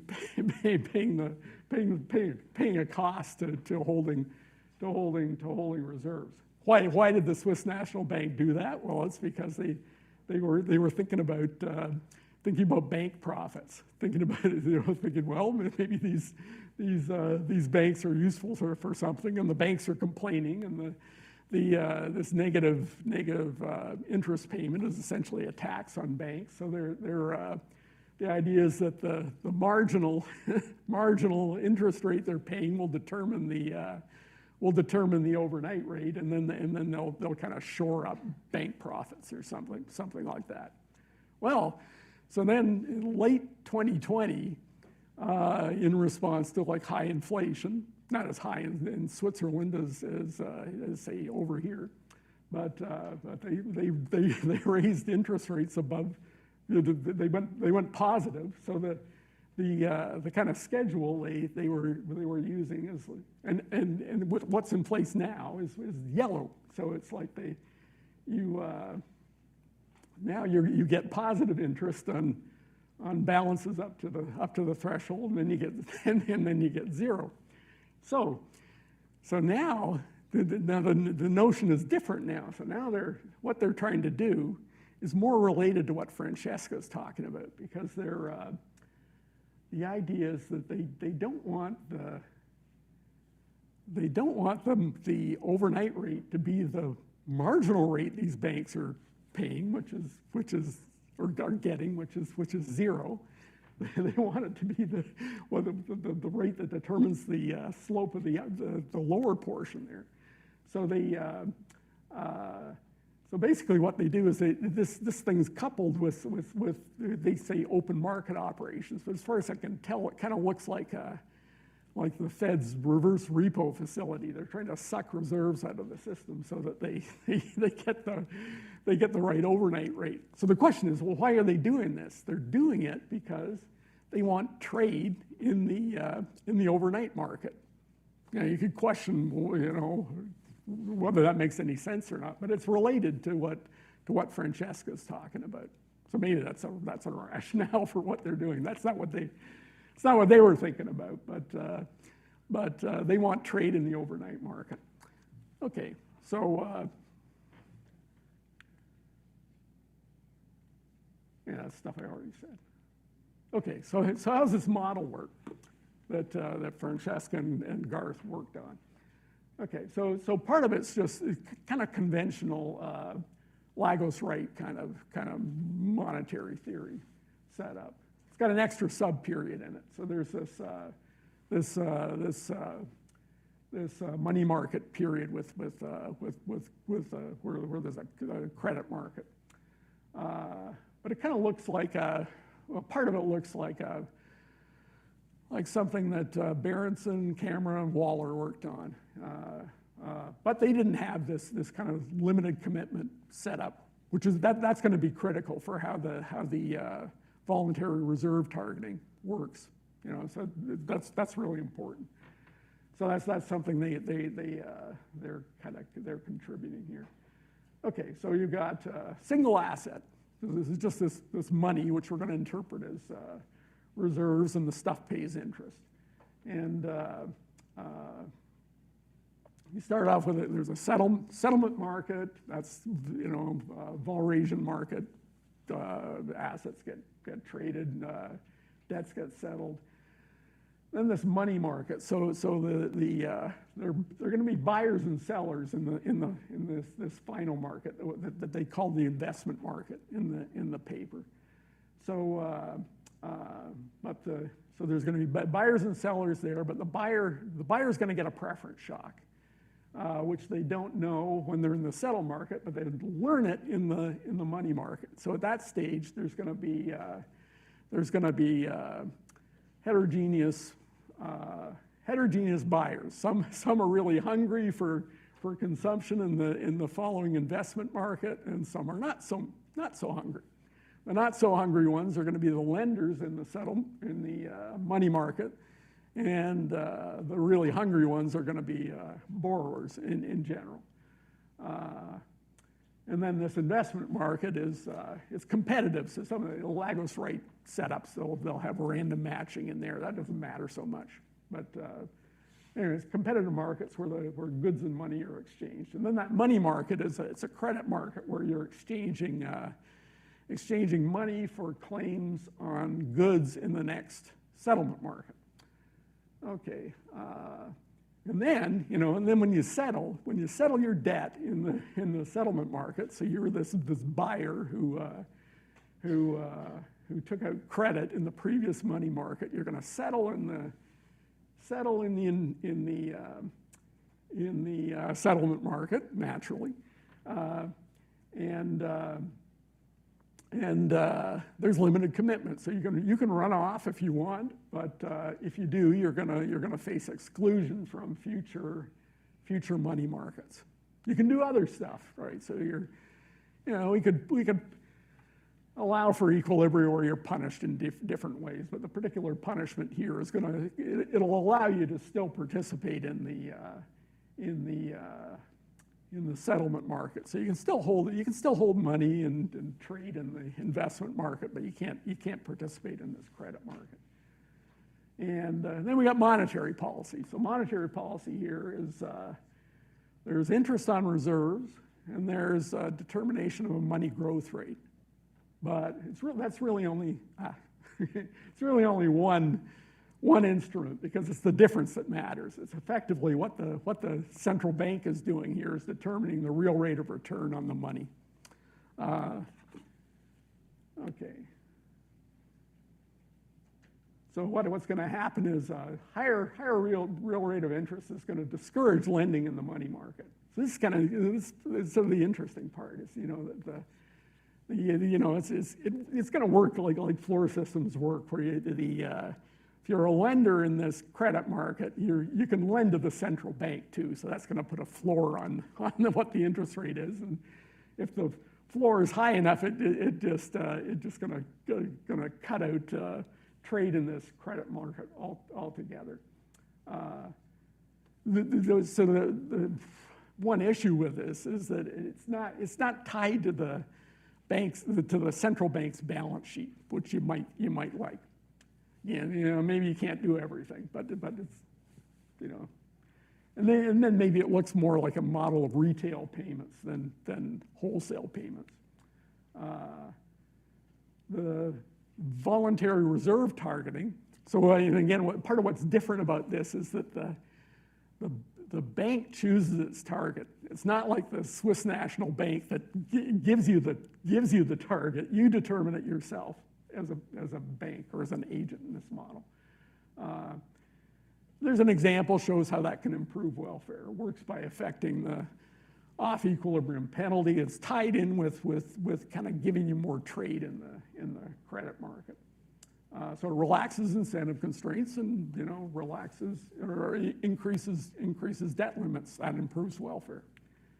Okay, so issues. So the negative stuff, so like some of the interpretation is you kind of have to stretch. There's something called investment. Maybe it doesn't look so much like investment. You might like a better story about banking and some things that look more like banks and the central bank intervention and the secured credit market, all which may kind of maybe too complicated anyway. But this is kind of like dreams, dreams for what we like to know about. Positive things are it's an important problem to be working on. There's not enough people, I think, working on things like this, and they do a nice job of kind of putting together available tools and doing that in a constructive way and coming up with serious policy evaluation. That's it. Thank you, Steve. Okay, so we're a bit over time. I don't know if there's one question, and then we'll give time for Francesca to answer. So that was a great paper. My question is the following. Sort of what you touted as the benefit is you're saving on costly money. But money doesn't have to be costly. That's created by the government. So one of the things, for free essentially. So one of the things that I was thinking is it would be nice to have an experiment where at least you fix the amount of revenues that the government gets. Can I reshuffle these rates around and do the voluntary reserve target so I can improve the economy without lowering the inflation tax revenues? And a bigger project would be, is there a reason to go away from the Friedman rule? But that's kind of maybe not for this paper, but it certainly is in the background.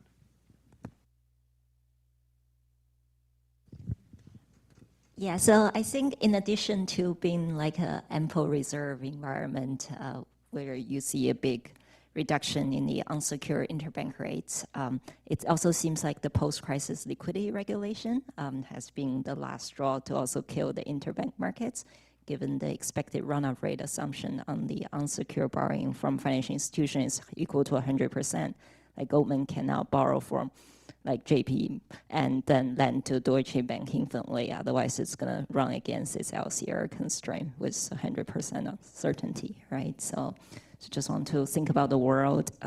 Like what's wrong with the world where everything is secured in terms of interbank transactions and the central bank also targets the repo rate, which is pretty common as well. Francesca? Yeah, thank you very much. Thanks for the discussions, Steve. I didn't know about the BOJ and SMBs, and so thank you. Yes, the point about secure markets, I totally get it. I think here all that we wanted to highlight is that even if you have secure markets, access to those markets is costly because you have to get collateral and there's opportunity cost of using that collateral. And there has been historically value in accessing these unsecured markets. We have seen it in the US, we've seen it in Europe, and other places like the Norwegian Central Bank. So that's why we sort of focused on that, but I take your points. That's perfectly legitimate. With respect, I'm just going to start from Wang's point on the LCR. I agree with you. I think my sense, however, is that so research from board colleagues shows that data show that exactly the LCR is actually what makes some large banks borrow. So large banks at the moment in the federal funds market are both lenders because they tend to be custodian banks, bankers banks, correspondent banks, but they're also borrowers because of the LCR. So they need to borrow from somebody who's not subject to that LCR constraint. So in the unsecured federal funds market, the LCR at the moment seems to be a reason why trade is actually taking place. So there is some of that in here already. The other point that Marco brought up about the comparing fixing revenues and comparing VRT versus flat rate. So we had, yes, I think that's important. We have another paper that's on the JMCB, not with endogenous limited commitment. So there's not all that machinery of Keogh-Levin in that paper. That's a paper where we studied VRT in more detail, and in particular, we highlight the sort of beneficial nature of the fact that due to the endogenous adjustment of targets, you're effectively creating an environment with scarce reserves for whatever amount of reserves there are in the economy. Because banks, with that remuneration schedule that I showed you, are going to want to choose targets to equal their expected reserve holdings. Because if they choose 0, they're going to give up on the remuneration of the target that is higher. But if they choose infinity, they're going to be charged the penalty. So they want to be somewhere in there, ideally. And the sort of clever idea of the BRT is that regardless of how many reserves you have in the economy, that voluntary nature of the target makes you look like you're in a scarce reserve regime, even if you have abundant reserves, basically. That's what we do in that paper. And because our point is describing how this framework works, we compare the cost of this framework to the central bank with respect to a framework of interest on reserve balances and overnight reverse repo. So we characterize sufficient conditions such that one is cheaper than the other one, and so on. But to be fair, there's no limited commitment in there. But I do agree that is a good point. Whether it's good to be away from the Friedman rule or not, yeah, I think that's a good question. I think here the stand that I'm taking, that we're taking, is that it may be good to be away from the Friedman rule. Well, okay, so in this model, if you are at the Friedman rule, you have no issues whatsoever. So, point well taken. This is not a model where you are at the Friedman rule, and I can talk about credit, right? And so one should twist this model or think about a slightly different model. But the idea that I have in mind with how my gut feeling reaction to that valued point is that credit is valuable because of that efficient reallocation of liquidity that can happen.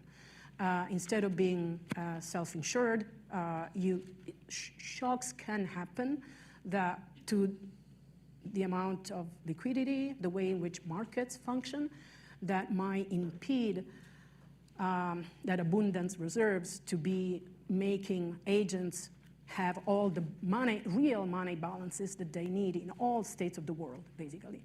And when crap happens and you have September 2019 or some regulation that is introduced, some other mistakes by governments or other shocks, that's where you want access to the money market or to credit.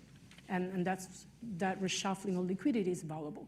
But I need a different model to see that, because here, if you're at the Friedman rule, you're as happy as in heaven.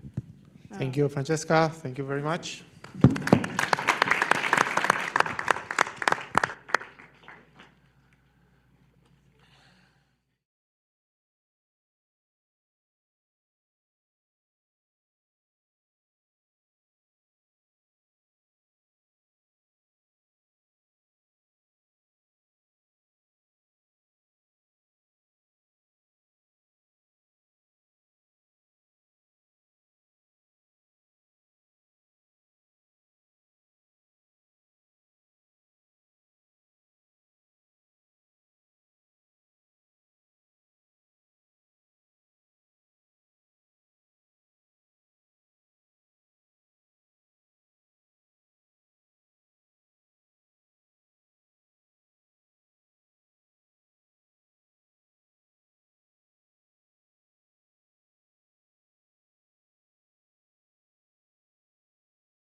All right, so the next paper is by Dean Corbe on a quantitative model of banking industry dynamics.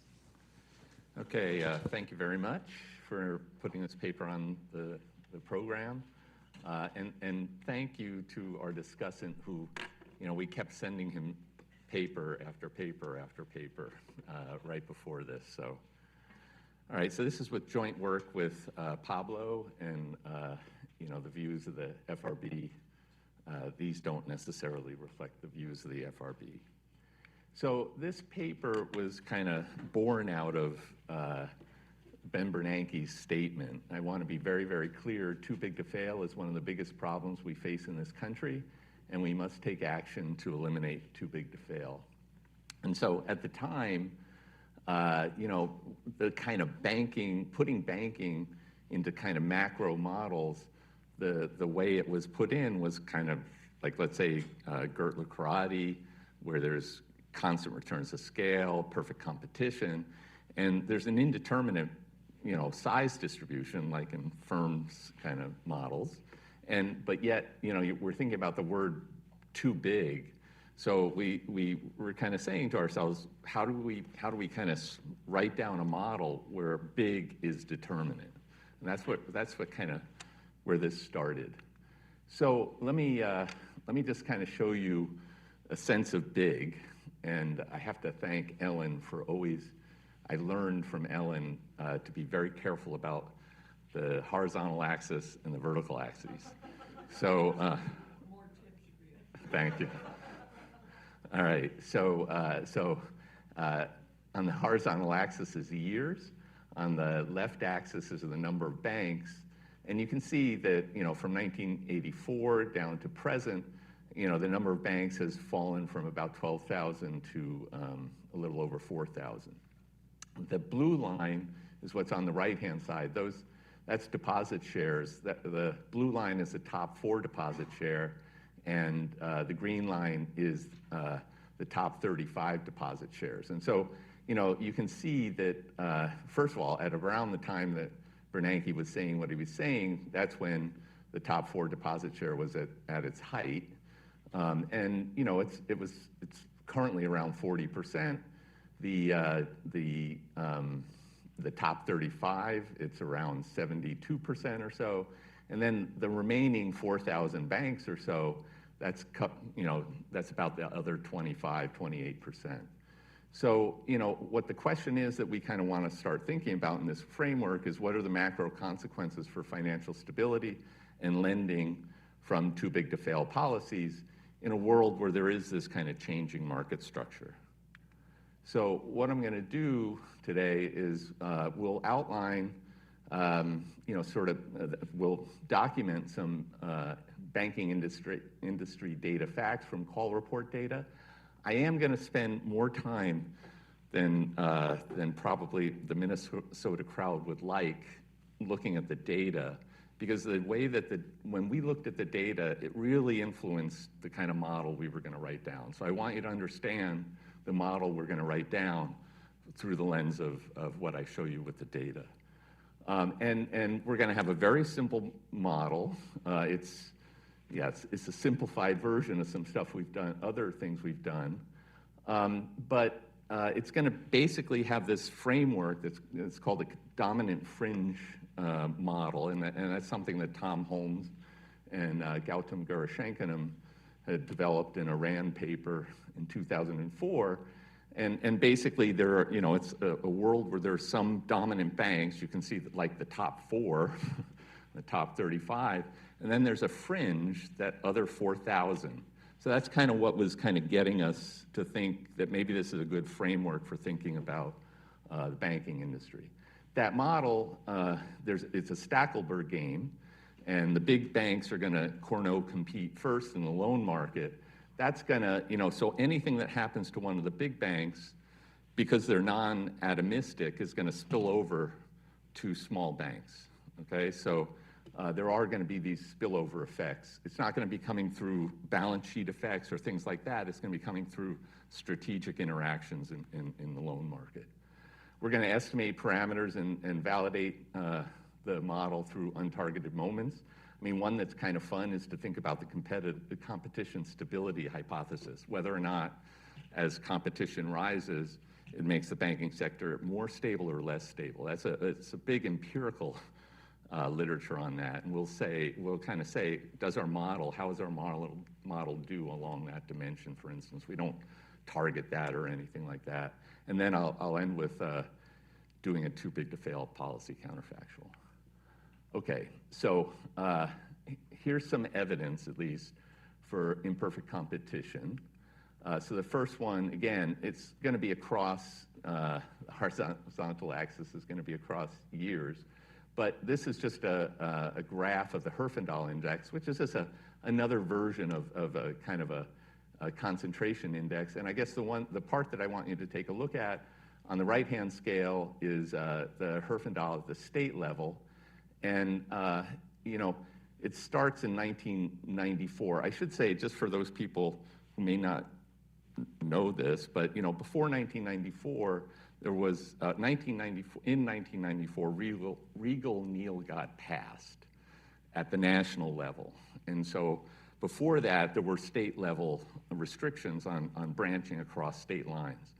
And so you start to see this huge run-up, right, in Herfindahls and in concentration in the previous slides past that time, okay?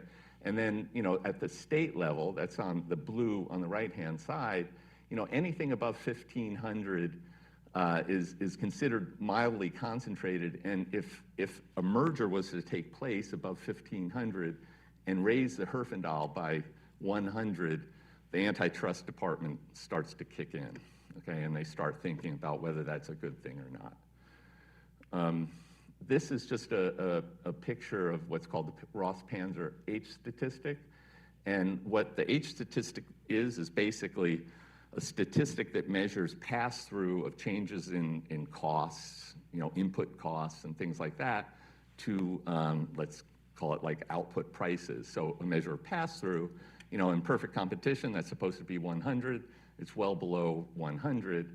And then the other thing to kind of take away from this, the blue is the pass-through of the top four. And you see the pass-through of the top four, they're not passing through the way that the rest do. So, you know, the rest is more competitive.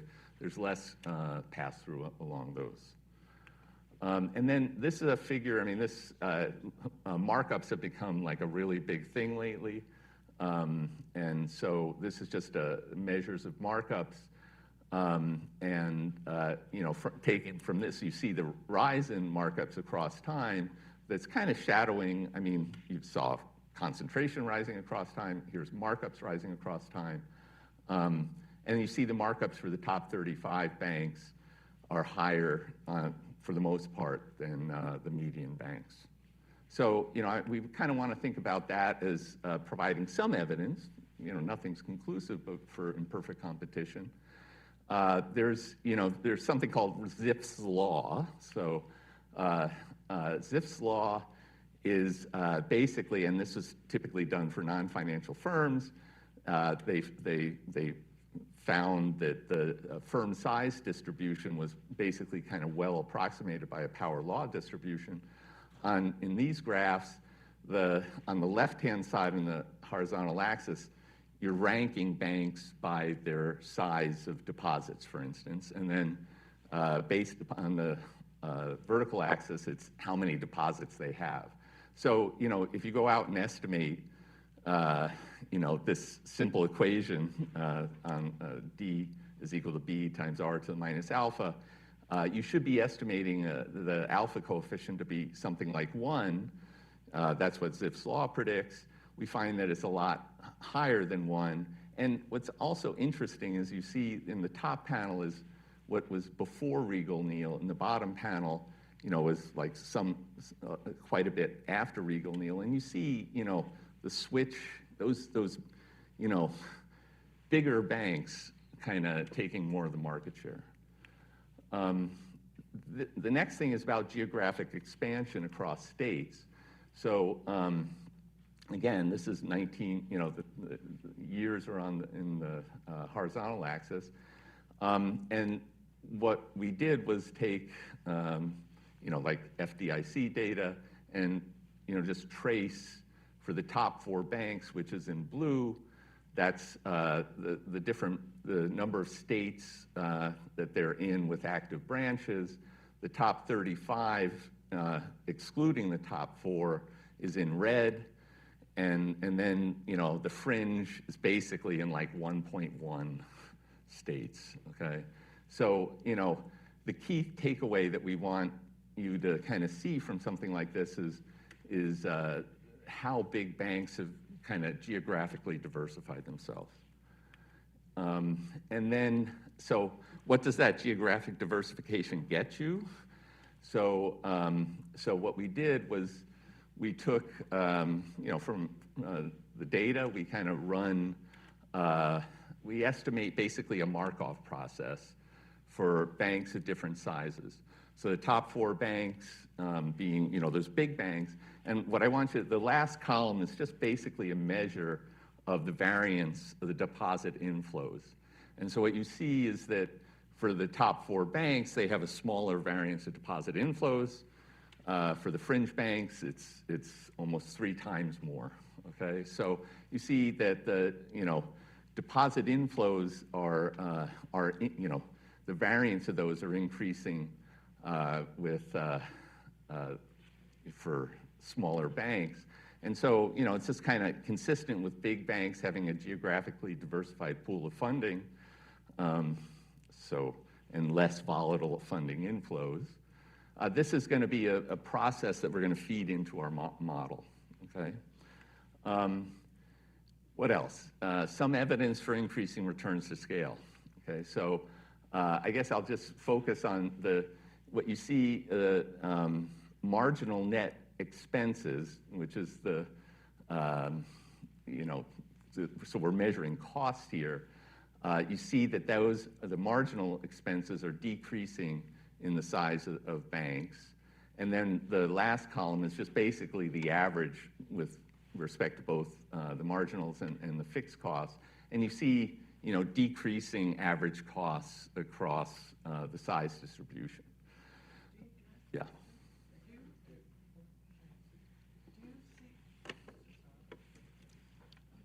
Everybody will hear me. Do you think these banks offer the same services and products? No, that's a great question. So I think there's horizontal diversification too, and that's going to get caught up in some of these numbers. Yeah. So some of them, we're not going to have horizontal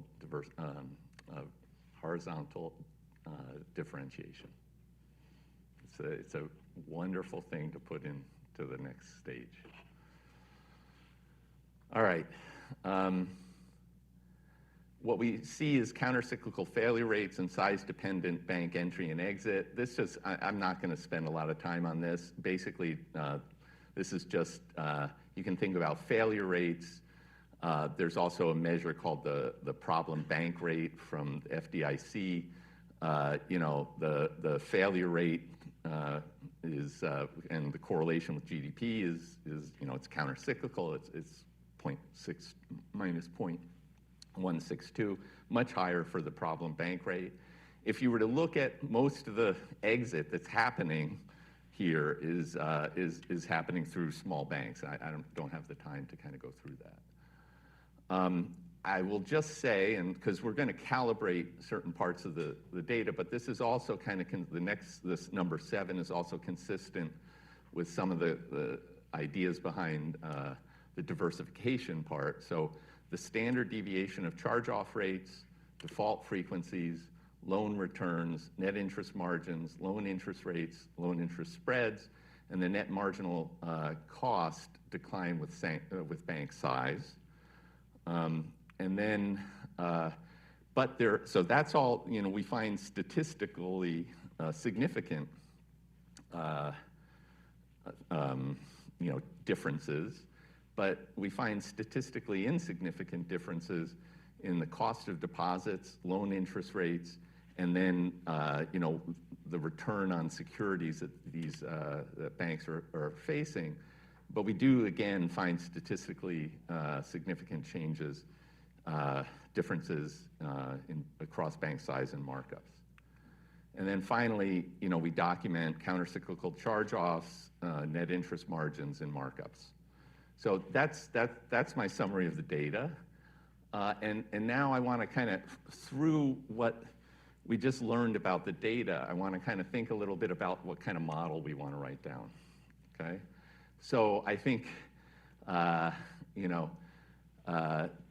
Doug's paper on delegated monitoring, this is like a nice, an important part of that is geographic, or is diversification and increasing returns. So that's going to play a role. We're going to think about our model. There's going to be a monitoring of loan projects, and that's going to be one piece of the model. We're going to, the fact that we see all this rising market shares and markups, some evidence for imperfect competition, that's what's going to motivate us to write down this kind of dominant fringe model. There is rising loan market competition from non-banks.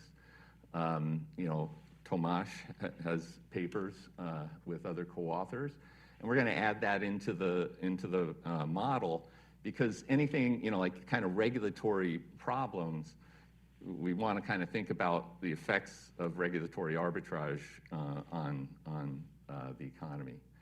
And then we're going to put in business cycle dynamics. Now, let me just kind of say as well, in this kind of a model where you have non-atomistic banks that get idiosyncratic shocks, you have aggregate uncertainty basically anyway. So it's not a big deal to kind of, we're going to have to do something to think about how aggregate shocks affect the bank size distribution anyway, because we have idiosyncratic shocks to big banks.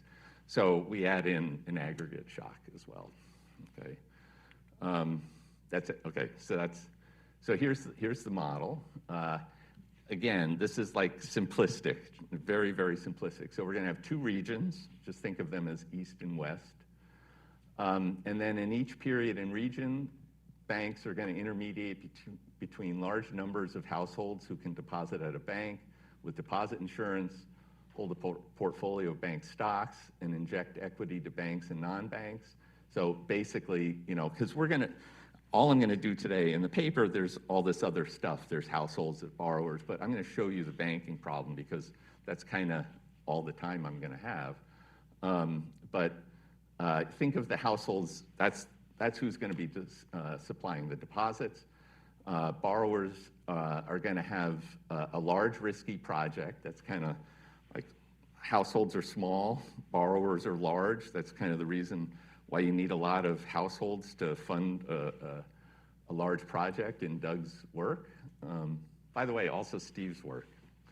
And so borrowers here are going to have a large risky project and they decide whether or not to take a loan from a bank or a non-bank. That gets at the market. So we'll be tracking market shares. We want the model to be consistent with market shares of the shadow banking or non-bank sector and the commercial banking sector. And then there's going to be, you have to monitor the project, or else the people can say, I got the worst possible realization. If you pay the cost and do that, then you get to know which realization they actually did. But those borrowers are going to give us a well-defined loan demand curve. The banking sector is going to be, there's going to be dominant national and regional banks. They're going to compete with fringe banks. And that's where the loan supply and deposit demand are going to be. The dominant banks are going to internalize their effect on their own loan return. So they think about how are they going to affect the interest rate that they're facing. It also, because of the borrower problem, there's a risk shifting effect there, which endogenizes, depending upon the interest rate that borrowers are facing. You can have if they get if they face a high interest rate, you could get adverse selection. Okay, you can get negative selection and higher interest rates or higher default rates, and so that's going to be endogenous in the model. So no matter the default frequencies here are going to depend both upon the aggregate state of the world, the regional shocks, but also about this with this endogenous component. And along that dimension, the sort of the static payoff function is a little bit along the lines of work that Allen and Gale did and Boyd and DiNiccolo did. Boyd and DiNiccolo did here, and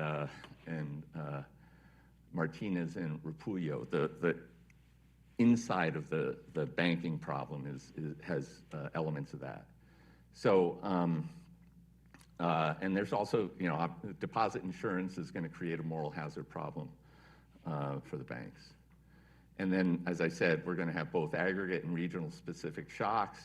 That's going to affect the riskiness of projects, borrower projects, and loan performance. Okay, so.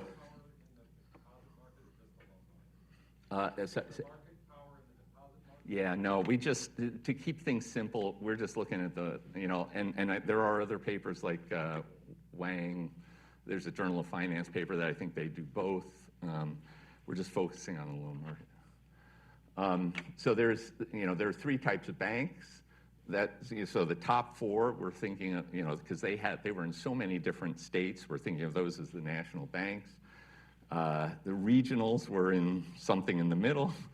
And then we're going to call the fringe that like one, okay? They're taking, you know, they have no market power. They're the atomistic banks.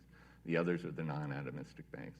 There's going to be, national banks are going to be able to be in both loan markets, but the regional and fringe banks are in just one region.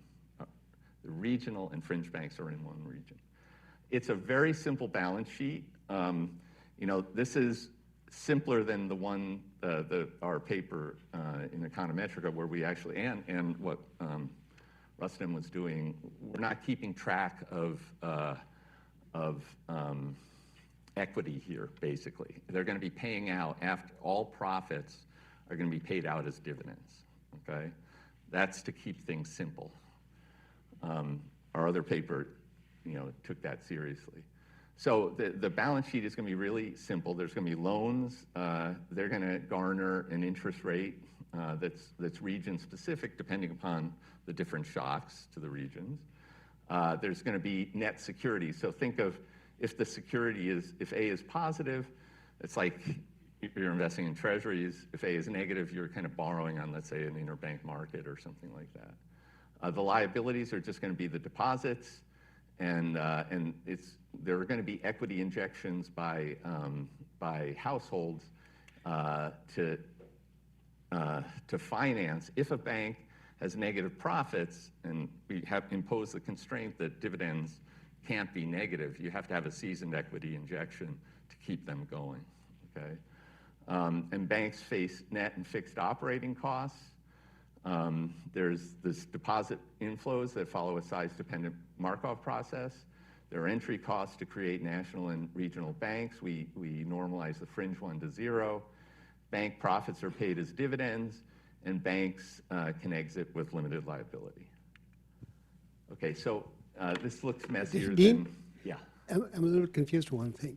The fringe guys are competitive, right? Mm-hmm. And you have deposit insurance. And you have limited liability. Why aren't those guys getting equity of pretty small borrowing as much as they possibly can? Is there some limit on how much they can borrow? Yeah, so we're going to kind of think of this almost like a pecking order kind of thing on equity, on costly equity issuance.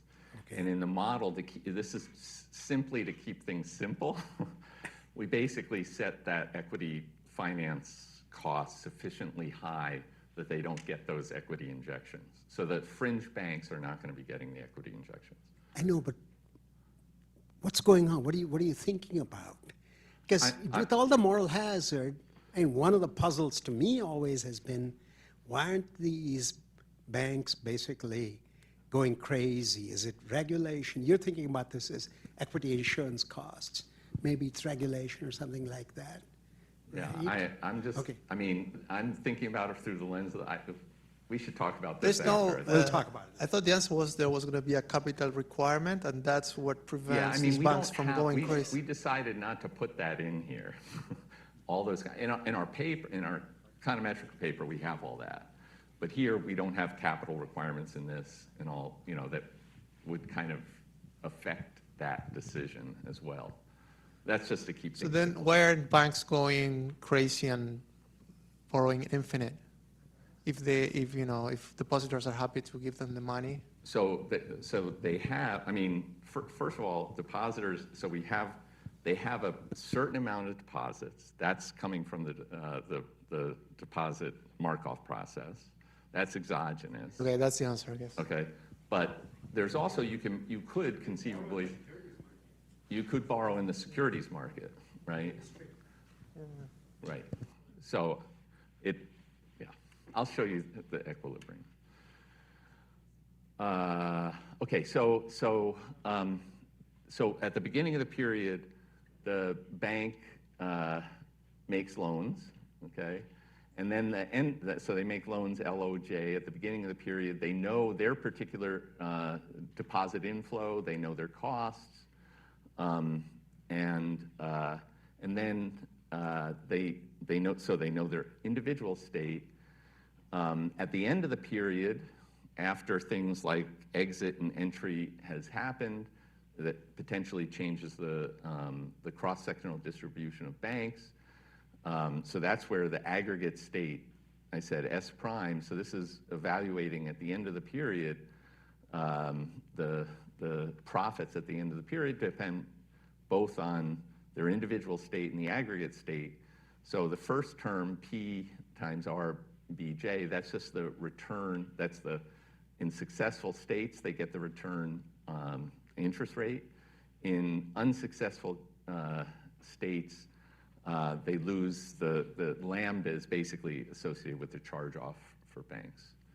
Okay, and then there are these marginal costs, C of L, that we were calibrating. I was talking about calibrating to before. But again, this is where this P, it depends not only on the aggregate shocks, the regional specific shocks, but also the risk-taking behavior of the borrowers. That's what this R is, okay? There's a risk-return, just as in the Allen and Gale stuff and Boyd and DiNiccolo, there's a risk-return trade-off. Okay, you take a high return, it's making, so as R goes up, P goes down. That's a risk-return trade-off that's in the model. Okay. So then, what is end-of-period profits? It's just those revenues minus the costs. And then I can be in the securities market. And then I have to pay my deposits, and I have to pay my fixed costs. The national bank gets, to get the revenues from both markets. That's why it's summing over J. And then banks pay dividends. The dividend is going to be the profit. If, in fact, the profits are negative, then they have to issue equity if they want to stay in. Okay, so there's an exit decision that's going to be endogenous. Okay, how much time do I have? Okay, I'm doing okay. I mean, not so well, but okay. Okay, so this is a dynamic programming problem for the bank. They're going to be choosing. They know their individual state. They know the current aggregate state of the world, and they know what the cross-sectional distribution is at the start of the period. And then they're just choosing, how many loans to make, how many assets to choose. So in some sense, the riskiness of their loan portfolio. Everything, the shocks, all these other shocks besides the deposit shock happens at the end of the period. So then that's where they're making this choice of whether or not to exit.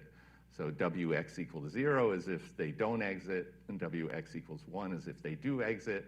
There are, basically these balance sheet constraints, and they're recognizing that the loan market clearing that, you know, the big guys are recognizing that their little LOJ, as you integrate all the loan supply in that market, they're going to have an impact on that, okay?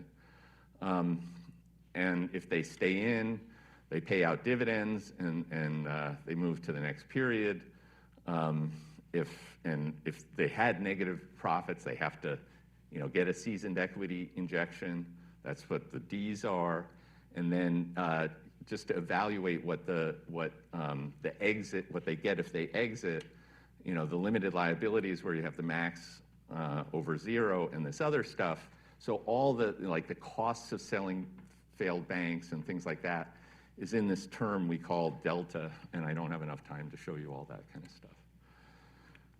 Okay, so what is a, you know, oops, oh, okay. What is a, you know, so what are we solving for? We have to solve for optimal borrowing and risk-taking.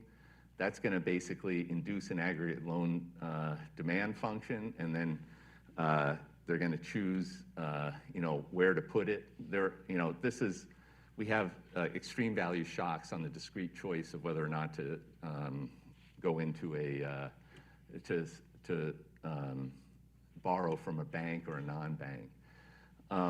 Their optimal household deposit and stock choices, they have to be consistent. The banks have to be optimizing. The free entry condition has to be satisfied. And then the law of motion for the banking industry state, we have to take into account, you know, that some banks are exiting and some banks are entering. The non-banks have to choose their loans optimally. There's a vector of interest rates that clear the loan market. You know, it has to be the case that bank stock prices, they're just consistent with bank valuations. And then we have to cover the costs of failing banks with lump sum taxes. Okay, so the calibration we do is, so we estimate, you know, model parameters. There's like 14 parameters that we take from outside of the model. There are 26 parameters that we have to estimate within the model. We kind of match a wide range of moments. We're still, you know, this is the reason why it should have said preliminary instead of incomplete, but it's also probably incomplete. We're still calibrating, okay? So, you know, I think this, you'll see there's a couple of places, well, I'm not going to have the time to show you where, but just trust me, we haven't matched it perfectly yet. And then, you know, we kind of, the top part is what we match, you know, with the model, and then we kind of compare it with other moments that are not targets. You know, here, let me just again say, you know, the model has, you know, if you kind of take the Gertler karate model, for instance, no one pays, the banks don't pay dividends until they exogenously exit. And the exit, they calibrate the exit rate to 6 years. So, you know, that's a world where you've got no dividends from banks for 6 years. And, you know, our model, we actually have times when banks are not giving out dividends and things like that in this model. 5 minutes, okay. So what, you know, here's where I was saying we haven't, these are statistics that we didn't go out and calibrate to or anything. You know, for the most part we do well, but you can see in the net interest margin and on markups we're off, okay? And that's kind of at this stage, you know, that's why I was saying that if I had time to kind of go through the calibration a little bit, it's just that the countercyclical loan interest rate is more than offset by the procyclical success frequencies we have. And so, you know, we're getting too much in one area and too little in another. This is what I was talking about with, you know, there's this whole industry, empirical industry, that kind of says, that runs kind of like regressions. Sometimes they're cross-country regressions, sometimes they're just cross-state regressions, whatever, that regress like some measure of financial instability, like what's the probability of a crisis happening, okay? or what's the default frequency, you know, like sort of measures of default frequency in the economy. They regress that on lots of different things, but also on concentration. Okay, it's not a great thing to do, but they do it. Okay, and all I'll say is, you know, the model is kind of consistent with so. One paper by Beck and others that they kind of run crisis probabilities on concentration. It's consistent with that. Another paper by Berger and others, they run default frequencies on concentration.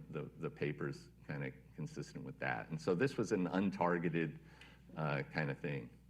Okay, so I have like 2 minutes, I guess. So what is the counterfactual we do? Well, you know, it's not clear that, you know, so we calibrated the model to a world where there was no guarantee that you were going to be bailed out, okay? Maybe, you know, like if you think about what Bernanke was saying, maybe we should have calibrated to a world where you are, you know, guaranteed. I don't know, but we did it that you're not guaranteed. That's, you know, I mean, there were some big banks that went down during the crisis, right? So anyway, so what we do is we basically say that we introduce, this is the same exact dividend process I had before, except if you set that Greek letter psi or whatever it is to zero, okay? And but if you set that Greek letter to 1, that's the guarantee, okay? So we're just guaranteeing that the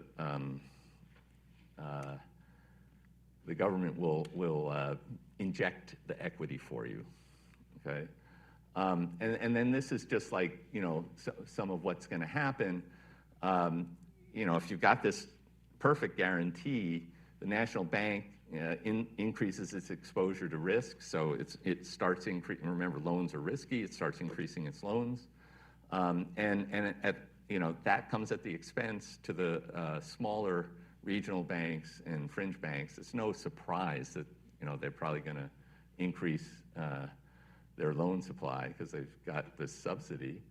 But you know, so this increase in loan supply leads to lower interest rates. And then, you know, just because we do have this issue, so because interest rates fall, you actually kind of get positive selection. So you get better borrowers because they have a lower interest rate that they're borrowing at. And so default frequencies actually fall, okay? You know, it turns out that you know, taxes to output, you know, they do go up. You have to cover the big bank. You know, there's infrequent, but they actually do fail, and then have to have this injection. Yeah, so it is coming at the expense of having to pay for this. Okay, so since I have like 1 minute, let me just say, you know, there's a lot of other things we have to still do. I mean, one of the things, because we have this regional kind of structure, and the banks are still non-atomistic, you know, we were just kind of thinking about what happens with the too big to fail policy for the top 4, but you know, we could also run experiments with regard to regional bank failure. That's going to spill over as well because these guys are non-atomistic. You know, we didn't calculate what the normative implications are of this too big to fail policy. You know, the paper has no retained earnings. That's, you know, it was a key simplifying assumption. And it has no growth across bank types. You just kind of come in as a type, okay? We kind of changed, we have another paper where we put in, it's costly to climb almost like a size ladder, and it was to kind of understand how, you know, we got this increasing big banks after following Regal-Neal. I think one of the things that we're working on now, I think it's a very important thing to kind of start thinking about is we don't have this second one that we were talking about with this size ladder, paying for a size ladder. That's not being serious about mergers and acquisitions or anything, and I think that is something that needs to be done seriously. Okay. Thank you, Dean.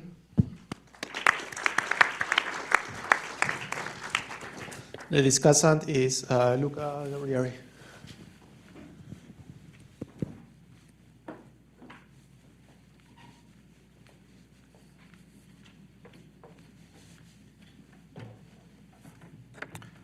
Well, thank you so much for inviting me to discuss this paper. It gave me a chance to continue being a student of Dean and Pablo.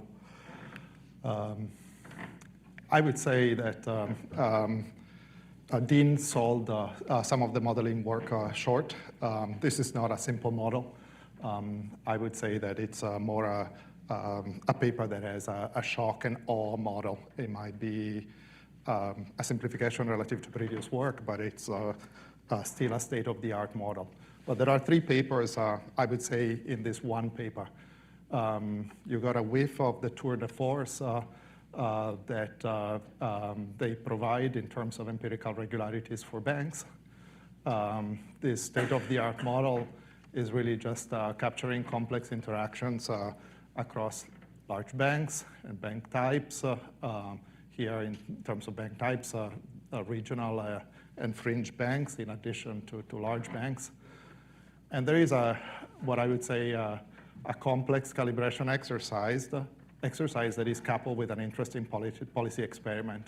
And so here, at least the way in which the introduction is written now, the focus and the contribution of the paper is really geared toward this assessment of the consequences of imposing an explicit too big to fail guarantee.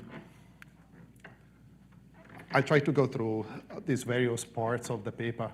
Let me start with the empirical part. The unit of observation, given the data set that they're using, is really banks. But should we think about banks, or should we think about the more complex operations that fall within a bank holding company? The largest banks that are really the focus of the paper because of this too big to fail exercise have more complex operations than just the banking outfit. I'm thinking, for instance, about broker-dealers. And these are not just operations that are run separately. These large bank holding companies have a treasury that is supposed to balance risk really across the bank holding company, taking into account the positions of the bank and taking into account the positions that the broker-dealer operations are absorbing. Now, the paper really equates size and geographical span with systemic risk in order to consider the consequences of too big to fail. But complex operations and interconnections that span the financial system can also contribute to systemic risk. And so, for instance, take into account the criteria that are set by the Basel agreements for the GSIB designation, a designation for the largest banks that imposes a higher regulatory burden. So apart from size, there's interconnectedness, complexity, and substitutability within a jurisdiction. So in the paper, they point to an example, or they really ask the reader to think about a large bank being JP Morgan. So what I did is that I just took a snapshot of the JP Morgan operations that are described in the 10K form that public companies have to file with the SEC. And so the last one I could find for JP Morgan was for 2023. But so you can think about a smaller regional bank perhaps having a consumer business operation, the focus of the left-hand side of this table here. But a bank like JP Morgan, as you can see, has much more complex operations. So as I was mentioning, the broker-dealer operations would be falling in these markets and security services as described by JP Morgan. But going beyond that, something that the largest banks have been doing post-GFC is really trying to expand in a new segment of the market, which is the asset and wealth management. So that's another distinguishing characteristic for the largest banks relative to smaller banks. Why were they doing this? Fee income is really important from this type of operation, and they saw fee income as a way to diversify their risks. They thought that fee income would be just much less cyclical relative to the other sources of income. This is not something that you find in the smaller banks. Depending on the arrangements, this would just be outside of the bank operations. And so even in the type of regressions that are run in the paper, it would be important to consider data at the bank holding company level rather than data at the bank level. Just to gild the lily, think about this other oval here, commercial banking. A firm like JP Morgan, unlike regional banks, would offer correspondent banking services, trade finance. These are really just operations that are not offered by the smaller banks. Now, this is not the only way in which large banks differ from small banks. Interconnections can really boost the systemic risk. Let me take another example of a US GSIB. Bank of New York Mellon, in many respects, may look like a regional bank, for instance, by the size of the deposits. But this is just a bank that specializes in custodial operations. And because of those custodial operations, it's really just a central node for the US financial system, but I would say for the global financial system. In my fun fact here about a bank like New York Mellon is that it's actually the sole settlement agent for US government debt instruments, think US treasuries. So this really just means that all cash trades or repo trades backed by treasuries have to settle through Bank of New York Mellon. So what's the bottom line? I think if you are really interested in this question of too big to fail, you want to broaden the lens of the analysis to recognize a fuller set of factors influencing systemic risk. Now, are we in a too big to fail environment? As Dean mentioned, the moment matching exercise assumes that the observed data are not influenced by too big to fail policies.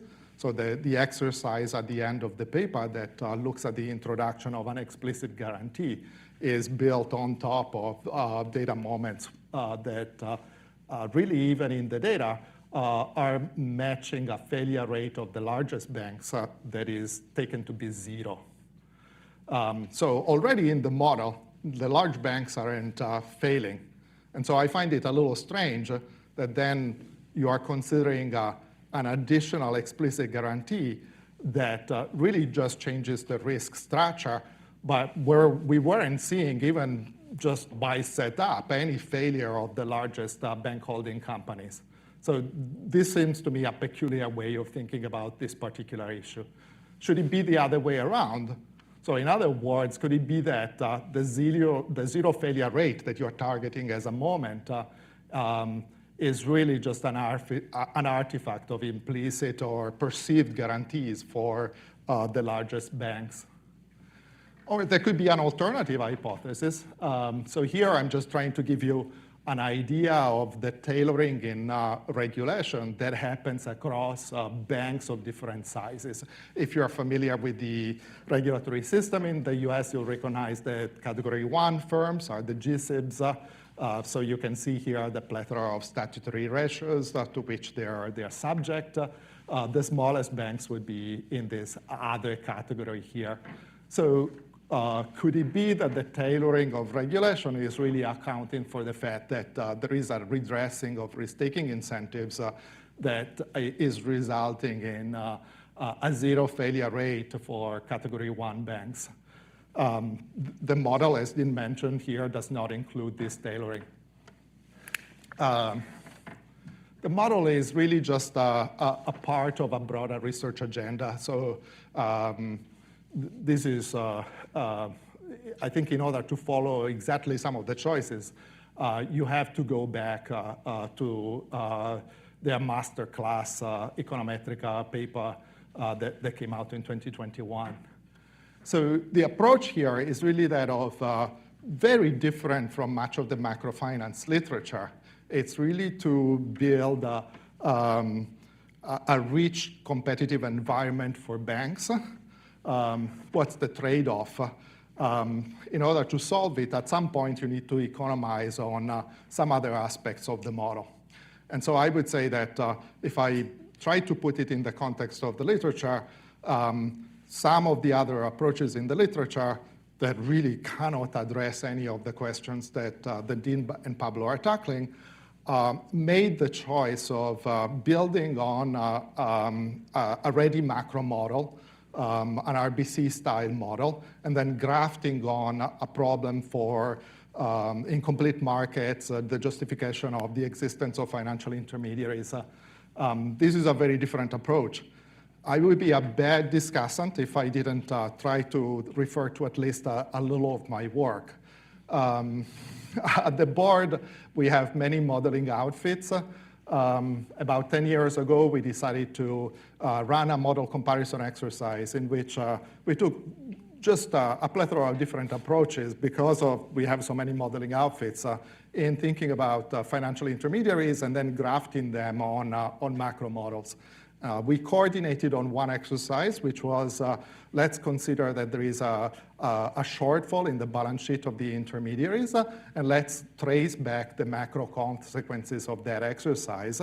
So we agreed on a size of a shock, but we had many different assumptions in terms of what the financial sector looks like, and we had different assumptions in terms of what the macro environment looked like.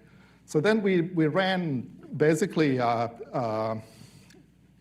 an exercise in which we varied parameters, and we tried to understand what's more important in determining the macro outcomes of this same shock across models. Is it the details of how we model the financial sector, or is it something else? It turned out to be choices that had nothing to do with the financial sector, the free elasticity of labor supply, or the details of the capital accumulation process. So what I'm trying to say is that they're tackling a fantastic question. It's mostly the holy grail, but there are so many moving parts or so many facets that are missing from here that I wonder whether you really want to fall back on a question for which the model might be better suited. I have some ideas in that respect. Now, you could go in the direction of adding some horizontal diversification. I think that's just too difficult. But maybe you can consider an alternative experiment. And so in the aftermath of the SVB collapse, deposits actually started flowing away from regional banks towards the largest banks. Maybe it was because of perceptions of an implicit guarantee that would just insulate the largest banks from any trouble. But I mean, what we were reminded of in that episode is that correlated business models can really amp up the systemic risk of regional banks. So that's exactly the kind of model that you have. So why don't you consider this question instead? Instead of too big to fail, maybe you should consider the question of too correlated to fail. Now, the bank term funding program was the response of the Fed to the SVB failure. And it really just allowed banks to pledge treasury and agency securities at their full value against as collateral for loans. Why not assess this program? It seems to me that you actually have the perfect model for that type of question. And maybe I would leave aside the question of too big to fail for another installment of your amazing model. That's all I have.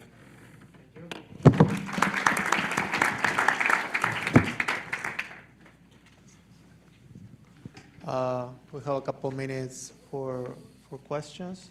Maurizio? Dean, about, yeah, I thought it was great, really nice model and data, but I missed a little bit what's your punchline in a sense. You started with this lack of competition, it seems less, a lot of evidence for lack of competition, and then it's too big to fail. I'm not clear. I want to say, is it too big to fail helps or makes the problem worse, or is it connected at all to the problem? So how did, just wanted to get overall punchline.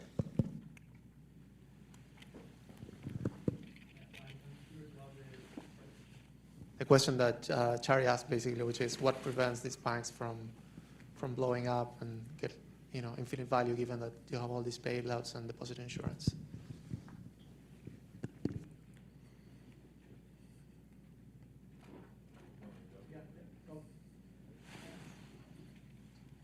Okay. Well, let me start there because Chari started. So, there are these costs of making loans. So and they're increasing the amount of loans you make. So eventually, that's what kind of cuts off that arbitrage kind of issue that you were thinking of. I think that so let me end with yours. I think the idea of, we're not doing the horizontal differentiation, but that's related to, I think, Ellen's question at the beginning. I think some of when we were doing the data work, you remember there were things like marginal non-interest expenses and marginal non-interest income and things like that. And when we aggregated to the bank holding company just for this part, we were missing a lot of the stuff that Luca was talking about, but I think we probably got a little bit, but I don't know how, we can't kind of tell the difference. Just the one thing about, so in the equilibrium that we found, that when we were calibrating the model, it is true that the large banks were not failing on the equilibrium path, but the existence of the possibility of failing off the equilibrium path was influencing the behavior. You can tell that because when you get rid of the too big to fail, it changes things on the equilibrium path. The tailoring, I think the tailoring part, we kind of did some of that in that Econometrica paper, because we did have size-dependent capital requirements, and we had countercyclical capital requirements. We even had, I think, size-dependent liquidity coverage ratios and stuff like that in that paper. I think the balance sheet short fall, we should definitely kind of think about doing. We could do something like that. The model, definitely, as Luca mentioned, the consequences, the aggregate consequences, we kind of push kind of to the side. And I do agree it would be good to kind of really think about it. We didn't do anything. We have, to keep things simple as well, we basically had risk neutral consumers and stuff like that. So you could just calculate aggregate consumption, and you would get some kind of measure of a normative measure of what. And in that counterfactual, taxes were going up. That's a bad. Project outcomes were going up. That's a good. So there is a quantitative answer to that we should be, and we just ran out of time. We had something like that in the other paper. Yeah, so I mean, I think, I do think this question of there, so in the big picture, I think that trying to think a little bit about the role of competition and financial stability is an important thing to be thinking about. You know, like, maybe it's crazy to be thinking about these regressions that are kind of like, you know, I don't know how good the empirical analysis is and stuff, but the idea that, you know, maybe, I mean, think about it in terms of the, if there's bigger banks have higher charter values, that can basically incentivize them to try to keep their charter value. And so, you know, this idea that you know, maybe big can lead to less instability. You know, I think that's a question that would be, you know, that's important to ask. Thanks everyone with today's session. Now we're going to have a reception. And then a dinner.